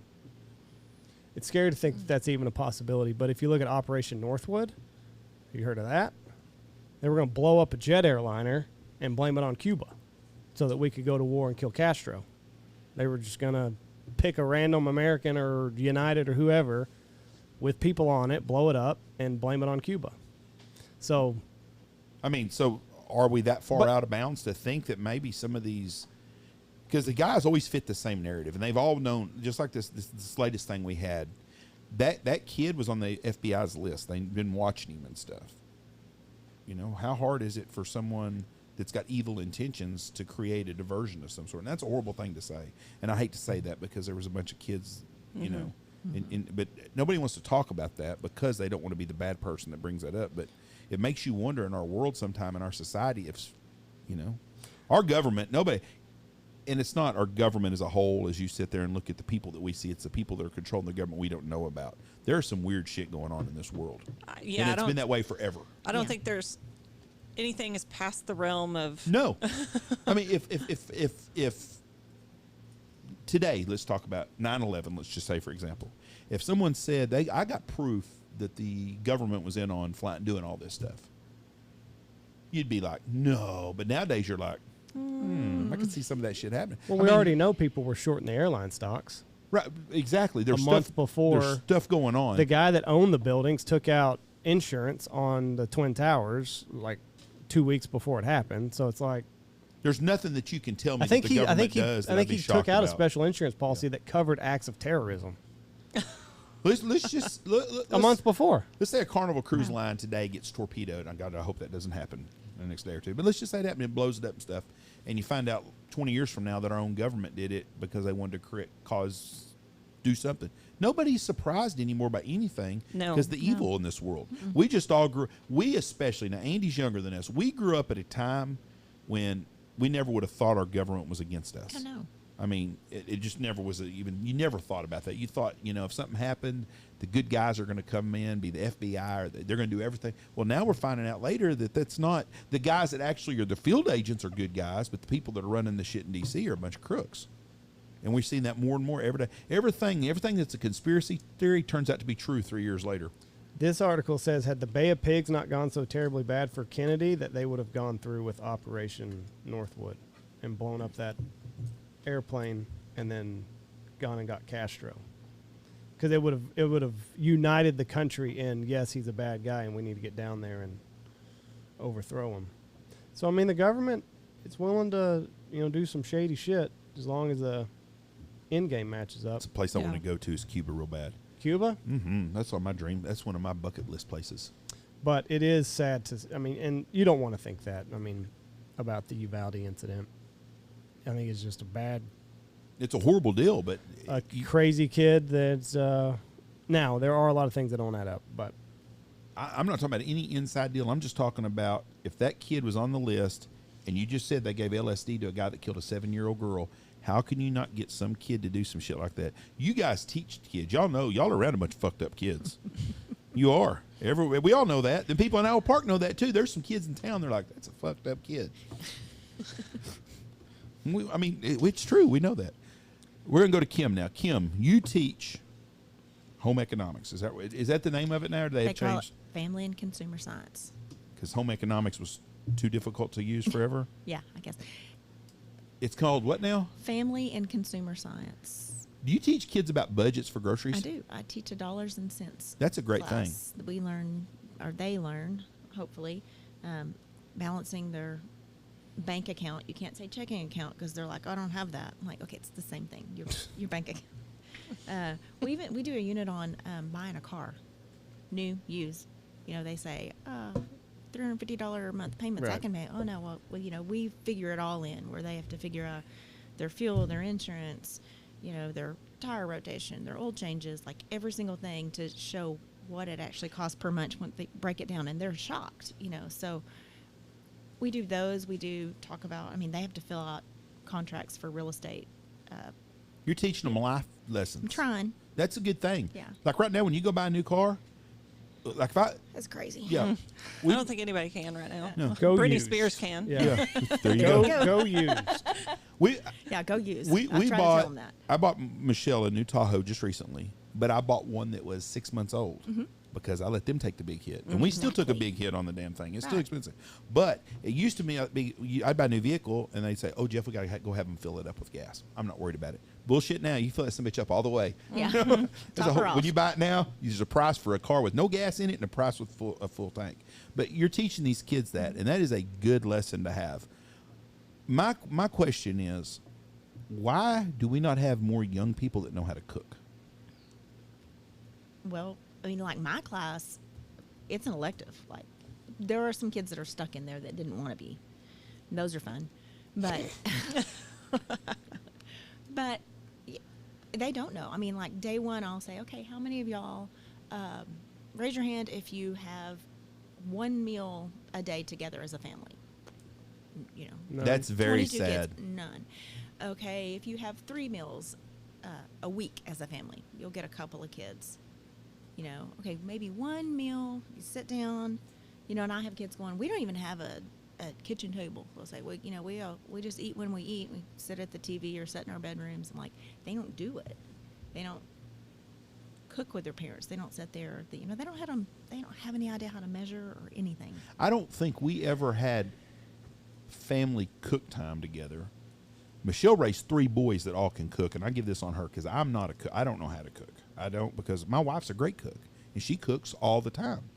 She cooks every single day. When we go out to eat, a lot of times she'll still cook something for later. Or I bring food out here, so I never did the cooking as a family. Andy's a good cook. All 3 of my boys are good cooks. They're both married girls that can cook, and they're good homemakers. But you don't see that very often. I have guys all the time here that we do pot roast out here at the lodge twice a week. Now, my guides and my family, we hate roast. We've had it so much. Many times. But it's an easy meal to cook.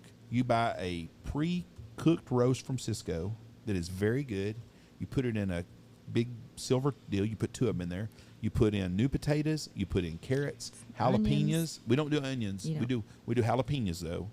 And you fill foil on it. And you stick it in the oven for 3 hours, and you've got a roast meal. Well, you know what? Most guys don't get roast at home, Right. so they love it. The clients love My it. husband cooks a great roast. But My husband cooks too, so and both my kids. and that's a good thing to have because most kids today don't know how to cook. You said you have a 16-year-old daughter, right? Mm-hmm. Can she cook? She can. Does she cook much? She doesn't because she's working a lot. But And she go to can't. school. But she can cook though. She can. So I've many- got 4 kids, and 3 of them can cook. That is a good thing to have. To me, cooking is just following instructions. Yeah, but It's I not. mean, you go to Our kids are Pinterest, not- you go to Pinterest, and you figure out what you want to cook, and it's a cup of this, half a cup of that. but you're a good tablespoon. cook, and you like to cook. yeah. It's not rocket science, Jeff. It tells you what to do. Did you what cook do you when want, you were what in do you- college? What's your favorite meal? That mom makes. Anything. I don't care. I don't give a shit. It's not about you. My taste changed after COVID. I don't because care. What's your COVID- favorite meal? Probably Chicken Parmesan. Excellent. no. Probably lemon piccata that mom makes. Lemon chicken piccata. Lemon chicken piccata. Okay, let me show you how easy this is. Well, I understand that you can read directions. No, Mine I is- can show you how to cook lemon chicken piccata. Yeah, I have, Mom does it all the time.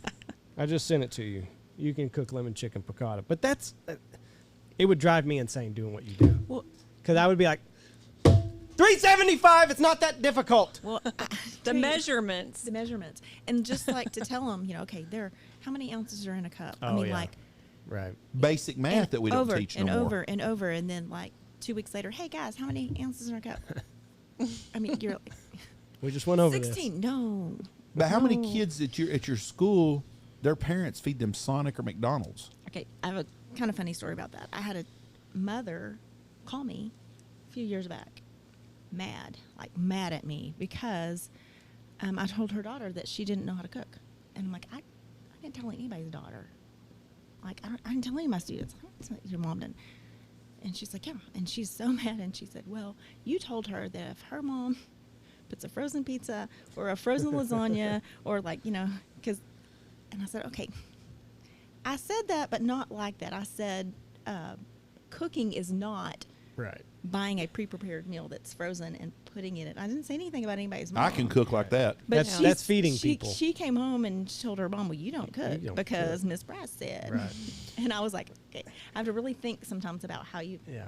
Don't that piss you off when they throw you under the bus and shit like that? Yeah. Mom, 'Cause you I'm ain't cooked thinking, a day who in did your I life. tell? Like, Right. who did? But It's a play on words, though. Right. I had a kid play youth football for me one time, and I told him, there's 38 kids. I said, listen, I don't have time for your shit. Either you do what I say or you take your ass to the house. Well, he didn't do what I said, so I sent him home. His dad calls me that night, and he says, my son said you cussed him out. I go, what? He said, you said cussed him out? I said, no. I told him I have 38 kids. I don't have time to put up with his shit. If he didn't want to do what I said, he can take his ass to the house. I completely understand, Jeff, in the conversation. Yeah. I didn't cuss him out. I just explained it to him. But I was that offended lady, this mother. she got mad? she was pretty offended. Did she cook after that? I don't think so. Maybe she got offended because you said the truth. Yeah, truth hurts. It was something that was Yeah. bothering her. And she's I like, have to kind of modify that now when I have to think about it before I say stuff like that. Well, but- and kids don't talk in the traditional sense anymore. Everything is here. So they Yes. don't. So the art of language is something that is tricky to kids today. So Oh, I'm very. sure when you said, like, this is not cooking, it was something that she literally interpreted and went home and told mom, like, no, mom, you are not cooking. But, like, kids today don't know how to read between the lines. That's not what you were saying. You're No. saying, I was trying to make a point that in this class, y'all are going to learn how to make things that you can go home and make. Right. You can go to college or to trade school or wherever you go, and you can feed yourself. Yeah. You don't have to go to McDonald's for every meal. In cooking at home nowadays, you can cook expensive shit. Because when we go to the grocery store, our bill's pretty expensive because we buy a lot of shit. We're not price shoppers. We get stuff we want. Yeah. But if you're on a family budget, pasta is pretty cheap. And you boil water and you put the noodles in there and you can make sauce or you can buy ragu. They got all kinds of sauces. Shit, when I was a kid growing up, you had spaghetti sauce and that was it. And a lot of it was in a can. And it was not that good. Yeah. Nowadays, you can get really good sauces. So you can feed yourself a lot cheaper if you buy the right Well, yeah, groceries. and we'll pull up a sales just put Market Street up on the screen and go, look, the hamburger meat's on sale. You can buy so much. You can freeze this. You can make this. You've got that. Just little things. And we do. Their very favorite thing to do is the Red Lobster biscuits. They call them. They're Yeah. just garlic cheese biscuits, and we make them with Bisquick and garlic powder and just butter and cheese, and they can make them. You don't have to buy them. The They have box. a mix. The Yes. box. Michelle makes them from scratch, and they're excellent, Yes. but they're not expensive. No. Oh, And it's they're, Bisquick is what you. No, I I use. box. We do Bisquick, and then you have to add all the little stuff in. But just to show them that with the same Bisquick, we can turn around and make snickerdoodles. Like here. Right. Snickerdoodles out of Bisquick? Yeah, know that. they're I didn't know they're that. good. I mean, they're not as really good as like my grandma's, but which is the ones I like to make at home. But they're good, and the kids love them, and they're like, "Oh, I can make this." Like, See, I live with a scratch baker. Michelle makes the best chocolate chip cookies in the That's- world. They're world famous. Her cookies, everybody wants Yeah. them, and they're really good, and it's the butter she uses. But she made brownies the other day for us out here, and I made the mistake of saying, "Are those Duncan Hines?" ooh, No, those are scratch. They Those were are very scratch. good. I don't eat very many of them. I eat the middle piece. I like the middle part of the brownie. oh, I do too. I don't like the edges. But they were very, very, very good. But she made the time to make. Yeah. Well, who the hell makes scratch brownies? I do. But do you all the time though? No, not all the time, but But you also don't see very many women that No. do. No, and But some of those things are easier, I mean, to me, than The box. the boxes and stuff. But Boxes, if you go to grocery store, they have one fucking aisle just of boxes of shit because people buy them. Michelle makes a vanilla cake that's out of this world. It's old fashioned. It weighs, I call it the 100-pound cake. It's real dense and heavy, and it's all from scratch. Well, I'm used to having scratch stuff, so that's what we eat.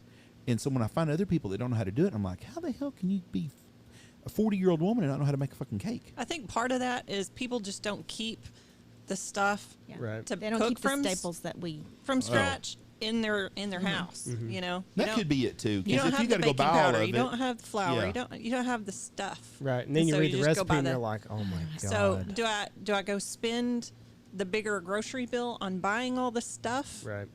to stock the pantry, or do Or I you buy the have box? A really big box. pantry, But- like I have. our TV influences, and I don't even know a show that's on TV right now. I could not tell you a comedy show that's on TV. I don't even know if they have them anymore. But we need more Aunt B's in this world. You know, Aunt B was cooking. She cleaned the house. Can't do it anymore, though. And it It's wasn't not financially possible. right, but it wasn't frowned upon either. Right. You know, if Aunt B's somewhere, there was 1,000 homemakers. Yeah. We don't see very many of them no more. Yeah, but then all of a sudden you're telling women that you got to be relying on a man to bring home the bacon and just have her sit at home. We don't have that anymore. What's because wrong with that life? you can't afford it. I'm not We've talking- doubled the workforce, and now if you look at Your wife works, money. but your wife's a homemaker also. yeah, but she's not working 60 Exactly. hours a week. But what is wrong with girls today? There's wanting nothing to be wrong a with it. I'm homemaker? telling you Yeah. that you can't do it. It's not financially possible. You can't make ends meet on a single income anymore. You can't do it. You boys raised pretty good. 30 years ago, Jeff. You're not that. 10 years ago, we had a kid in the house still. How much is... And now, let's see what inflation does. Everybody's going to have to go to work, young and Yeah. old alike. You can't afford it. And that's a shame because Yeah. we've lost that part of America that we Yes. need. You've lost a big And part of America. Like the summers, you know, when the times that I'm not working, because I do the same thing. I look for recipes and I look for different projects and put things together for my students. But, you know, because I sew, I learned to sew sitting in my grandmother's lap. You know, when I was 5 years old. She had a treadle machine. We're making doll clothes. And yeah, she was a really big influence for cooking too, because she was like, whatever you want to do, just get in the kitchen and do it. Like, I made so many messes, I can't even imagine. My She granddad never got probably- mad, did she? Oh, never. That's My a good granddad grandma. probably just come in and go, "Oh," you know. But so I have all these projects and all these things, and my great nieces and nephews, you know, they're like, "What are we gonna do?" It's funny you say, they call me Aunt Bo because I'm my family. They just call me Bo, and we do at Christmas. I turn my dining room into a gingerbread house. Crazy. We have bowls of candy poured all over the table. My husband's like, you know, rolling around. The bird dogs He love it. appreciates that more than you think he does, though. He has to walk outside because he. But you know, we have icing slinging that, like I said, that we don't have. We had short hairs for a long time. They loved it. They would eat the candy. But you know, it's fun for me. Like we just. He appreciates it. I gripe about Michelle and all her stuff that she does like that, but I really appreciate it, and I can't imagine life being without that. Right now, I- my dining room, there's like half-done sewing projects laying around. And Well, she doesn't sew at all, but she's the homemaker mom, and I always, I see kids, I see people in the grocery store with the mom, and they got the little kids, and they're buying stuff, and I'm thinking, man, them kids are so lucky to have that. You should don't see it. And then you go down the next aisle, and you got someone trying to figure out on their phone how much they're spending if they got enough money, and that breaks my heart always, Yes. because it's tough on people right now buying groceries. Somebody said eggs, or I don't even know what eggs are a dozen right now, because I don't even look at. I don't know what a gallon of milk cost. I worked at Oak Farms when I was 14 years old, and it was $2.29 for a gallon of milk, and I don't think it's much different than that now, is it? It's $3.99. Yeah. So $4, so it's $4, doubled then. So see, I didn't. So poor people used to eat cereal. I like cereal. So a gallon of milk's $4, and a box of cereal's got to be what, $6, $8? They've gone up a lot. Yeah. We don't buy It's much cereal, expensive. but it's high. So it's going to cost you $10 for a bowl of cereal nowadays. To go to the store to buy the stuff. Yeah. Just for a cheap breakfast. that Yeah. You're getting a hurry. And eggs are what, $4 or $5 a dozen now? Yes. And Eggs going are a up lot. like crazy. Yes. Bacon's a lot. Ugh. Chicken's Bacon a is lot. We ridiculous. love bacon. Yes. We do Why too. can't it just be cheap? It's a lot of. $8 a pound now. It's a big chunk of my breakfast budget. Yes. I can eat a whole package. Well, not only just for breakfast, we use it in all In kinds everything. of. We In our both use green it in beans. lots of things we cook. Yeah. Everything. So I does ate, my I wife. ate some Van Camp pork and beans the other day, and I like them cold in the fridge. I put some in the fridge, opened them up, and poured them, bought half a sandwich with some the other day. I thought, that's damn good poor people food right there. And I don't even know if it's poor people food no more anyways, because shit's expensive too. My dad and I were talking. My mother passed away about a year and a half ago, and he does his grocery shopping, and he buys the little cans of not Bush's beans, like little pop top cans, because it's just right for him. And we were talking about how he used to buy them for 89 cents. They're $1.59 for that little my gosh. one serving. And beans used to be cheap. And he's on a budget. Yeah. Yeah. Yeah. You know, Old and we were just people, like, it's really oh my gosh. the Social Security deal is in. People say it's an entitlement. It's not. Those people work for that money, put it in. It's their money. My dad was an oil field welder. He- And before, they didn't make the kind of money they can make They do now. now? on it. Right. Yeah. And I mean, he raised us, and he worked hard. He And- was and- gone a lot. They should get a raise for their Social Security with inflation. You It's think their so? it's their money. Yeah, it's their. But I don't know how you would do that. Quit giving fucking money to Ukraine. Well, Pretty yeah, simple. that would solve everything. I mean, but we're not going to do that. Given what we're doing now, how do we fix the that- Social Security? I don't know the answer, but I can tell you right now. I mean, it's obvious. Yes, there's an easy fix, You- but they're not going to do it. You find a billionaire guy that has some business sense. Oh, we had that. That used to be at Pennsylvania Avenue, and you tell him fix our Social Security, and he can fix that son bitch in about 2 weeks. But that's what it's going to take, is using common sense. Elon Musk could fix Social Security. Any guy that's at that, Jerry Jones could fix it. A guy that's a big businessman could fix it pretty quick. There's so much government waste going on right now. Oh, yeah. You can, go up 5 cents on gas and fix Social Security. I don't give a shit. I'm already paying so much more. What's 5 cents more a gallon? No, don't do any more of that. But I mean, but if you would Tapped go, out. but if you would put that money towards Yeah. feeding Social Security, I have no problem at all with that, because I deal with people like that in a small town. When I was mayor, especially, you deal with that. Well, we need to raise taxes. Well, we have to, because things cost more. Yeah, but we got fixed income for all these Yeah. old people in town. We've got old people in town that are living on $475 a month because they've been they're 97 years old, but that's what they live on. Their house Right. is paid for. Their taxes are frozen on their house, but we go up on our water and sewer to $65 instead of $60. That $5 is a lot to that old lady. Yeah. Well, yeah, and we moved my parents in from Valley View. They got a little apartment about 10 years ago. And I think they've gone up rent-wise on them twice, just because everything else goes up. The property management, Yes. breaks my heart. But at the same point, I'm like, they can't lose money. I understand, but I understand both sides of it. Because Yeah. Do you remember when you were a kid, old people lived with their families? They would move in. That was very common. Who's that living with JoJo? Oh, that's his Aunt Flo. She's living there for a little bit. Or Grandma Zelda's moved back in with them, or whatever it was. It was not that uncommon to have an older person living in the house. Their Social Security, which back then was $200 or $300 a month, they would give to the family to pay their bills and the food and stuff. But we're going to see a time in our country where the old people are going to move back in. Yeah. So be prepared for this, Andy. I'd be good with it. You would Could you go imagine live him with your moving? kids? I would have my dad come live with me. No, I'm talking about when you have to go When live I with your would- oh. kids. I don't know if they would want me. That's the problem right there. That's what I'm talking about. I've got an old lady. She lives next door to me. Sweetest old lady. She's in her 80s. Upper 80s, isn't she? She's old. But gets around fine. She's a little foggy upstairs, but like she handles her own really well. And we were talking about it one day because she's like the last of the Mohicans of that late, because the lady that lives across the street from her passed away. Lady that lives catty corner from her, so across the street from me, she has dementia. She's moved in with her kids.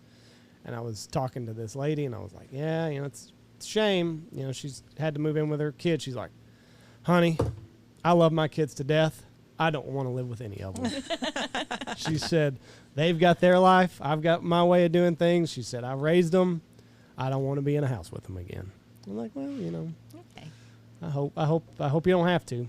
But she gets around, and she pissed me off a couple weeks ago. She left and didn't tell me for the weekend. She just wake up one day and her car is gone. I'm like, where'd she go? I talked to her once a week. She didn't tell me she's going anywhere this weekend. She showed back up on Sunday, and I'm like, what happened? Well, the chain of communications was I need some broken. answers. Yeah. Oh, I didn't tell you. I went to go stay with my son for the weekend. I'm like, well, your cats missed you. That's all I said. Walked away. You think about that, though. How long have y'all lived in that house? 8 years? Yeah. Reese is 8. or fixing to be. You've lived in that house 9 years, 8 or 9. 8 or 9 years, and you're the last one standing. My block, we've lived in our house for 25 years, and there is nobody on our block that was there when we moved there. Everybody's dead or have moved on. But we live in the ghetto, I call it now, on the poor side of town. We don't live on Snob Hill like where Andy lives at, but we live in the same house. Our house, I don't want to move anywhere. You know, Yeah. it's paid for. I live there. I love it. But we have outlived all of our neighbors, and which we were the young couple when we moved there. Well, y'all are the same way now, and We're gonna have to buy up some property because I don't want riff. I don't want what happened in your neighborhood to happen to mine. I got to buy houses. your houses is the exact word. Is exactly right. Everybody's but going all at once. But in our time, we are going to see the old people have to move back in because people aren't going to afford it. Yeah. Who could, if your parent retired from a good job and has a good income coming in, and they get older and they had to be put in a convalescent center like Rolling Meadows in Wichita Falls. That's the name of the place. That's an expensive place. Very. And so for families to go there, their parents had to have a nest egg built up in their retirement. Well, that's retirement, is moving to Rolling Meadows. That's not retiring. That's going somewhere to die. It's God's waiting room is what a nursing home is, no matter what level of it is. But that's what people are having to do. So either your parents set aside enough to go live somewhere like Rolling Meadows, which was really nice, or they go live in a shitty nursing home, or they come and live with you. My mother had Alzheimer's, and we looked into some of those units and some of the things, just because it was getting hard for Dad to take care of her, and we were trying to help as much as we could. And my brother and I both work, and have families, and but we were there, as much as we were thought, well, eventually we may have to. Oh, they would take everything, and just to take care of Mom, and then with Dad, like nothing. The nursing homes here, I think if you get Social Security, you got to sign everything over to them. Oh, bank, like any everything. Properties you own, Yeah, like that goes to them. And I'm like, well, Dad, like Right. half of that's his. How do you? Right. And we don't want to put him. My mother had an aneurysm. We didn't have to go through anymore. It was hard enough, but I'm thinking, how, like, Right. It's going to tap they him take for everything they he take had. everything. The people, And then he wouldn't be able to if And he he needed wouldn't it have later. anything. the people that get divorced because they're in a nursing home, I've seen that happen out here before. They're getting divorced. Financial They've been move. married 62 fucking years. Yeah, but if they want to live there, they got to be divorced. They're going to lose all their shit. Blah blah. It's a divorce of convenience. But that has happened to people. Where is a country or we are that we're making people that have been married for 50 freaking years get a divorce so they can survive to eat blended meat up? Yeah. I mean, that is a horrible deal, but that's where we are as a society. And it's getting worse and worse and worse. Well, what do you do with these people? I don't. I You don't. have an answer, or are you just bitching? You part of the problem, or are you going to be part of the solution? The part of the It's easy the to- solution is we as a society Need to take better care are of going to our have parents. to take. We're going to have to let them move in with us. That's what they're coming to. There used to be this bumper sticker that say, That's "I really wanna easy live for you to say. That's right. Now, could you imagine taking Ron in his last couple of years? We took care of Ron. He stayed in that office. He was Well- not up your ass 24 hours a day. He was a lot though. He was only up your ass 8 hours a day. There used to be an old saying that people had, and Dad used to have a sticker that said, "I want to live long enough to be a burden to my children." And I told him, I said, "You have lived to your You life. did You've it. done it. You've done a really good job." Success. He goes, "Well, it'll be your turn one day." You officially made it. Yeah, and that's really what it is. Do you teach about credit cards in your class? We do. Because that's a tricky one. We do. We try to show, that Interest and you need to have a good credit score, line, but right. you don't need to have a lot of credit debt. I mean, Right. so we try to show that, and I try to bring in people because they get tired of me. Mm-hmm. So I bring in an insurance person, I bring in an investment person, I bring in a banker, real estate. Like when we're studying those. Here with COVID, it's been hard. Right. But we're going to be back on it full force this next year. But I try to bring all those people in so that we talk about it, I introduce it, we go over the stuff, and then they have an expert, like not just Miss Price trying to, right. and they can answer questions for them, so that we try to talk about a lot of that. And I say, you're gonna graduate high school and you're gonna get credit card As soon as you turn stuff 18. in the mail, like Yeah. tons of it. They don't see the interest rate part. That's the problem. You give a kid a $5,000 credit card, he's going to spend $5,000. Yes, and I'm telling they you, cannot pay it off money. And No. they'll pay $50 a no, month. and they're going to pay. Well, it's only $73 is due. So yeah, you send them $73, and when you're 42 years old, you're still going to owe them $5,000. Yeah. and that And- I would loan But- money at that. I would give you $5,000 if you're going to pay me 30% interest. I'll give you $5,000 a day if you're going to make your payment. There was a really rich guy, and he made a video, and he said, I own one of the greatest financial tools ever invented. He said, I own a credit card. I do not own a debit card. And he said, and I'll tell you why. If somebody steals my debit card and they go charge $100,000 or whatever, I'm on the hook for that. But he said, I've got a credit card that I pay off every month. I spend whatever I want and I pay it off at the end of the month. If somebody steals my credit card and puts up $100,000, I cancel the credit card. And then they go fight my battle for me. So that, it makes a lot of sense if you can be responsible enough to not get in that trap of, I need a new 70-inch TV and a PlayStation 5. Let me put it on the credit card when I'm 18 years old, and I'll just pay the minimum, because you're never going to pay it off if you pay the minimum. Nope. Got you for 30 years. I try to pay mine off every single month. But if you can be responsible, a credit card is very, because you're not liable for anything that happens if it is actually fraudulent. Well, like our Just family, being a dumbass and you're going to get hooked. we took Yeah. 8 people to Puerto Rico for a week and rented a house there. That's a pretty expensive vacation. We did that. And then we're going to Seattle for a week, and we're taking 12 of us. That's pretty expensive. Well, I can pay that off over 3 months. That's not so bad as paying it all at once. Right. I paid most of it before. I booked it, a long time ago. But if you pay that off over 2 or 3 months and you figure it out that way, it's not a bad deal. Credit cards are not bad. You talk about putting $12,000 on something and say, well, I can afford to pay $4,000 a month for 3 months. And if it costs me an extra $200, that's fine. I'm good with that. But it's not all at once. I'm not having to take money out of a bank account to go write a check for everything. It's a good thing. Yeah. But like you said, the person that, when I was 18 years old, Pioneer Super Dash or whatever it was, from Home Audio or whatever, went and done that. Says, got me a credit card, got me a new deck from RX-7 is what I'm doing, buddy. Got me some Stillwater thumpers in the back seat. Did you need them? Hell no. But I they're got that nice. credit. By God, when I was listening to Bobby Brown at 2 o'clock in the morning driving home from Cheyenne Cattle Company, I was thumping and bumping, and people knew where I was at. That's the way shit was. And then I come out of the movies one night and someone stole them. Stole your speakers? Oh, I was so fucking pissed. I'd assume so. They took a crowbar and they pried my damn sunroof off my car, and I come back. They trashed my. It was 13 below zero that night. Went out with a girl from Burke Burnett. Had to take her home, and it was cold. I'm telling you, it was the longest, coldest ride home with no sunroof. Woo! And no stereo to listen to on the way home either. So I found the guy, the MK Ultra guy. I was wrong. He did not kill a 7-year-old. He killed a 3-year-old. Oh. Well, that's much better. Raped and murdered her. He was leaving a bar. He got, evidently he came in contact with whatever they mined whatever with. This girl was playing outside in the parking lot with her brother while her parents were inside having a drink. He got her and did what he did. But anyway, the next day, cops came and got him, and he was dazed and didn't know what had happened. He was covered in blood and scratches and shirtless.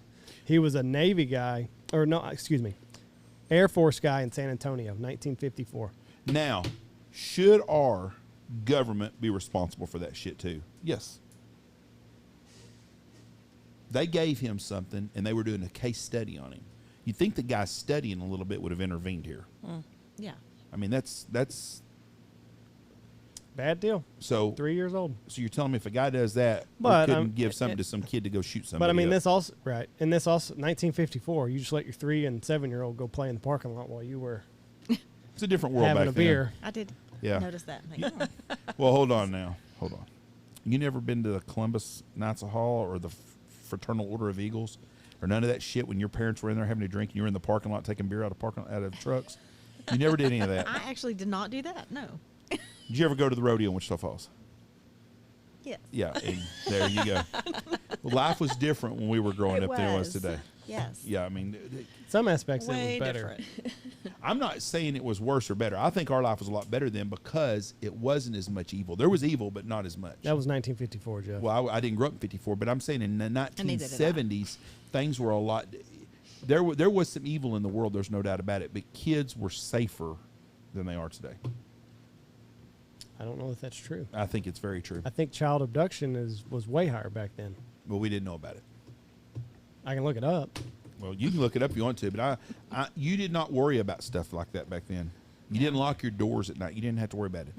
And We this, didn't. This I mean- sounds absolutely horrible. This is the honest to God truth, and nobody in Wichita Falls will ever say this, and I'm going to come across as some horrible racist redneck when I say this stuff. Crime was in small sections of town. It wasn't everywhere growing up. when we grew up in Wichita Falls. Everything happened over on the east side of town is where most all the crime happened in Wichita Falls. Now, I'm not saying on the west side of town someone didn't get a car stolen or someone didn't break into the house, but it was very seldom did it ever happen. I don't remember. I mean, I grew up in Valley View. I don't ever remember us like making sure the doors are locked. Nothing. You didn't. I left my keys in my car. I mean, like outside, like You didn't think. But if all you, the time. But if you'd have lived on the east side, then they had things that happened then. well, now it's But it's everywhere Bad now. out there. Now it's everywhere. Yeah. Everywhere. But it wasn't back then. And I'm going to say this, and this will piss. I pissed a lady off when I told her this one time. The problem is Section 8 apartments. Wichita Falls didn't have There's any so section. many. That's right. And they're everywhere. Everywhere a Section 8 apartment Yes. goes, crime goes up in that neighborhood. I don't give a shit where you are. If you live in Manhattan, you live in Dallas, you live in San Francisco, when they put in government housing in places, the neighborhoods go to shit around them. Say what it does to. You keep everybody, the shit living together, and that's where all the shit happens. But when you spread it out everywhere, it goes everywhere. Frayne Elementary is a perfect example of a school. When I grew up, Frayne Elementary was probably one of the best elementaries in Wichita Falls because it was all kids that were upper middle class kids. I'm going to say not all upper middle class, but middle class kids. They put all those apartment complexes over in Southwest Parkway. Those are Section 8 apartments now. What's happened to Frayne Elementary? I bet you they got all kinds of social issues there. A buddy of mine's mom used to teach there, and he told me one time, his mom said when she first started teaching, she didn't have to worry about stuff. Most kids come from two-parent homes, and most kids come from a pretty solid foundation. He said, we had a few problems and stuff. When they put in them Section 8 apartments, it's like, well, mom got beat up by her boyfriend last night, or my mom's a stripper, or my mom's on drugs, or my dad's this or that. All kinds of problems that they didn't have before. But nobody ever wants to talk about that because they're afraid they're going to offend somebody. I don't care if I offend anybody. Speaking of things that you don't know anything about, according to the FBI, several decades of data on missing persons, child abduction rate has fallen by 40% since 1997 alone. Well, I said 1970s. I didn't say shit about 97. Well, 97 Jeff, was a shithole year. this is as far back as it goes. Well, everybody knows 97 was bad. And it says this is even more impressive when you consider that the overall U.S. population has risen by 30%. Yes. So, down 40%. I lived close, in the 70s. That's You lived close in the 70s. to You half. remember anything being bad then? I don't. I don't really. No. That is close to half, Jeff. But if you look at this, it did spike in the mid-90s for whatever reason. There's your chart right there. So you got 95. I don't know what 700 is, but it sure did spike right there in 97. That was a shitty Maybe year. it was rising. So maybe you are right, Jeff. I mean, maybe our data just doesn't go back far enough. And in the 70s, it's like way down here. When I grew up in the 70s, I don't remember because anything was news that would happen. If someone got abducted, it was big news. Yeah, it was. You just didn't have it. We walked from Bonham Elementary to Southeast Boys Club every day after school. We went to football practice, baseball practice, basketball practice there. Went to the boys club and went home. That's around Dog Patch. That's not actually what you would call a stellar Beaver Cleaver type neighborhoods over there. And nothing happened there. So if you were going to Ben Franklin in the country club, where'd you go to elementary at? Crockett. Another nice little school right there.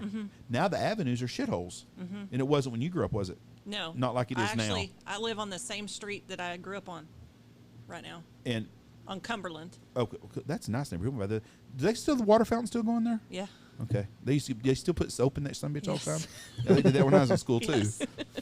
Cumberland's a nice neighborhood, though. But you get to the avenues on the other side of Crockett, it gets pretty shitty, like towards Old High and stuff. But back in the day, that wasn't a bad place to be either. Monroe Street was nice. Little houses, you know. Yeah, and they had they had barber shops there and drugstores. We've killed our neighborhood stuff. Is Cool House Grocery still open? That was a nice place, too. Wichita Falls, I know, is gone. What are they going to do? So the reason that there was such a big layoff of teachers, is it because they're consolidating schools in Wichita Falls? Oh. Well, Mismanagement of funds, and they don't want nobody to know where that money's at. Yeah. Because didn't they laid off? They like let that- off a bunch they because had lost a lot of students, Right. and never let off any teachers too. So And I'll tell you they another. had class sizes that we would have loved. I'll tell you another thing that I heard that was crazy. During the COVID year, they just have kids that have just vanished, that quit logging in, yeah. and they have no record of where these kids are now. Yeah. And Didn't they it's lose a- 800 kids? I think it was That's what I something heard. staggering. Don't y'all get 5,000 kid? Huh? Don't they get 5,000 per kid per? Oh, I think it's more than that. You get more than 5,000 a kid?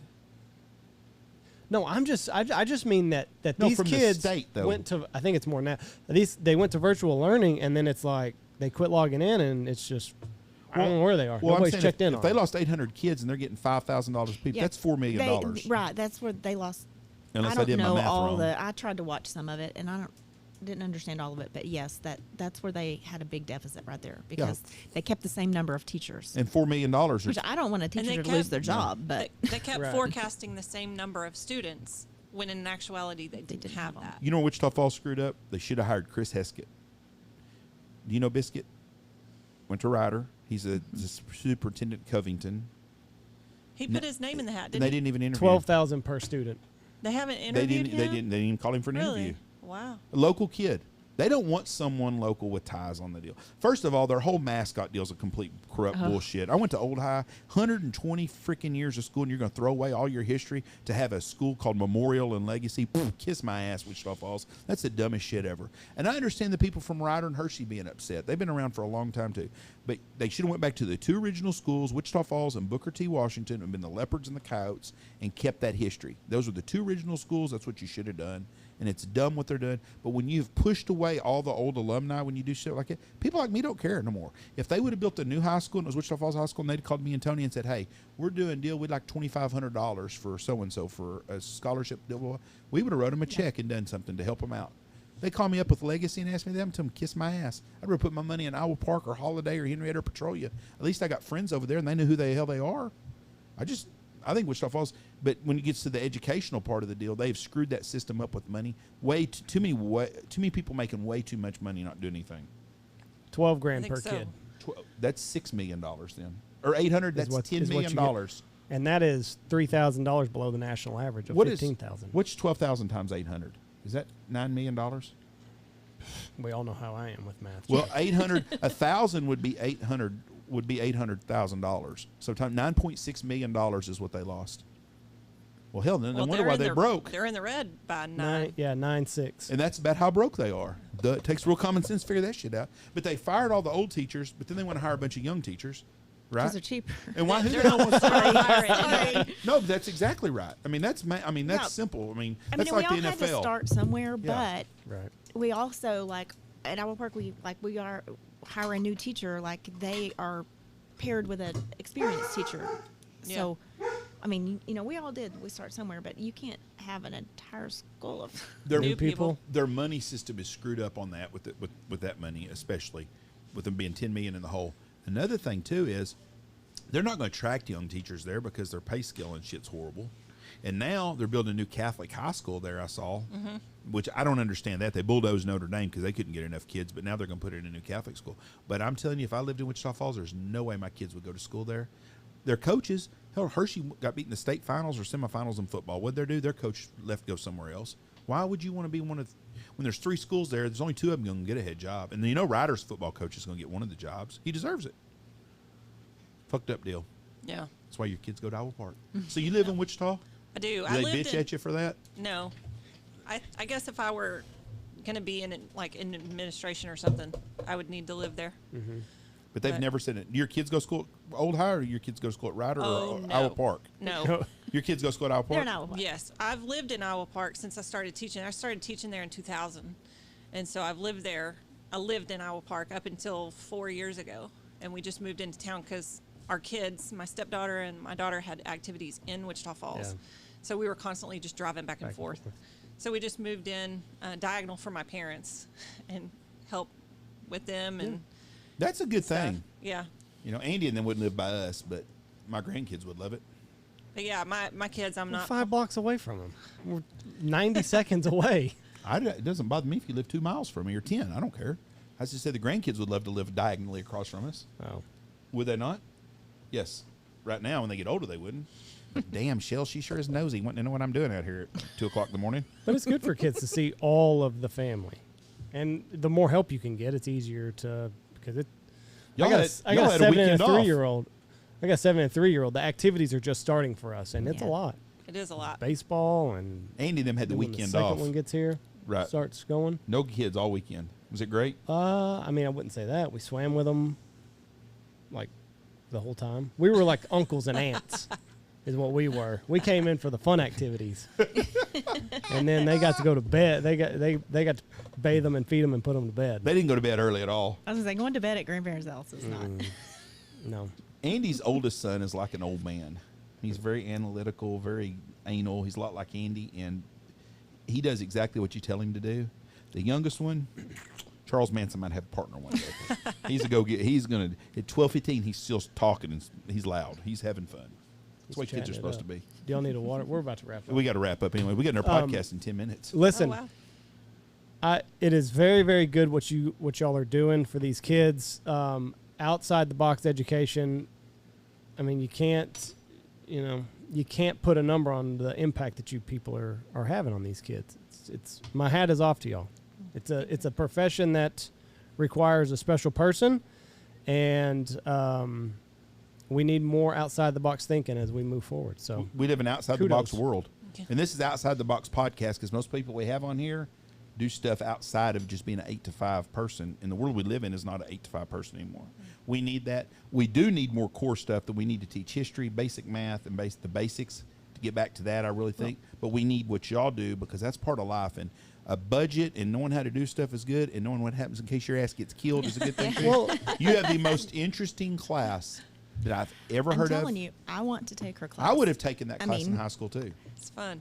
I would like to take it now. It's fun to Yeah. teach. I would have never qualified though because I'd have got kicked out of some other class before I ever got to yours. And when I get off the air, I'm gonna bet you the same teacher that I gave shit to is a teacher that you had in school, and you'll say he's a very boring asshole. hey, did you know that the rope it up whenever they got you in the interrogation room and they offer you coffee, they try to get your DNA off of it? That's what I've heard. Well, back then they didn't have DNA, so it didn't matter. Now, Oh. if you're in an interrogation room and they're like, "Hey, Would you like some to would you drink? like some coffee? Can I Don't get you a touch- cigarette?" Don't Bottle of touch water? anything. Don't No, take anything. I'm not doing any Nope. of that because you throw it in the trash can and it is It's now theirs. it is now Yep. mine to do with what I want. Don't take cigarettes. They're not trying to be nice. Don't touch. They're playing you. They are wanting your DNA. But if you're innocent, it don't matter. Jeff, let the lawyers decide that. Don't try to defend your own self because you're just going to create a hole. Well, it's like your fingerprints. I mean, I've been fingerprinted Right. for real estate, for teaching, for Girl Scouts, for Texas CHL. Brigades, for CHL. I mean, my fingerprints are, Everywhere. everybody's got them. I'm not getting away from anything. Yeah. You've got my fingerprints. All right. Thank y'all for being on here. God Yeah, bless it's y'all. a pleasure. Thank y'all. Thank you. Y'all have Thank a good. you. Y'all thank y'all. Y'all have a good week. I don't think I have anything else to say. We got. Oh, that's a first. When's this come out? This comes out tomorrow. And then on Wednesday we got the coon hunting one coming out with a guy that's a coon hunter, and we have a guy from the auction house that'll be very interesting. Talk about some. I saw a minute ago in their catalog a $560,000 cigar Indian. Fix to see what mine's worth. Oh, wow. Yeah, we got one over there. Thank y'all for listening to us. God bless y'all. Have a great week. Right. Go check out all of our wonderful sponsors. Go check out Boss Shot Shells, Dive Bomb Industries, Ducks Unlimited, Pacific Calls, Gundog Outdoors, Shin Gear Waders, Lucky Duck, Looking Glass Duck Club Podcast, Alpha Outdoor Specialties, Bangtail Whiskey, Dirty Duck Coffee, and Stanfield Hunting Outfitters.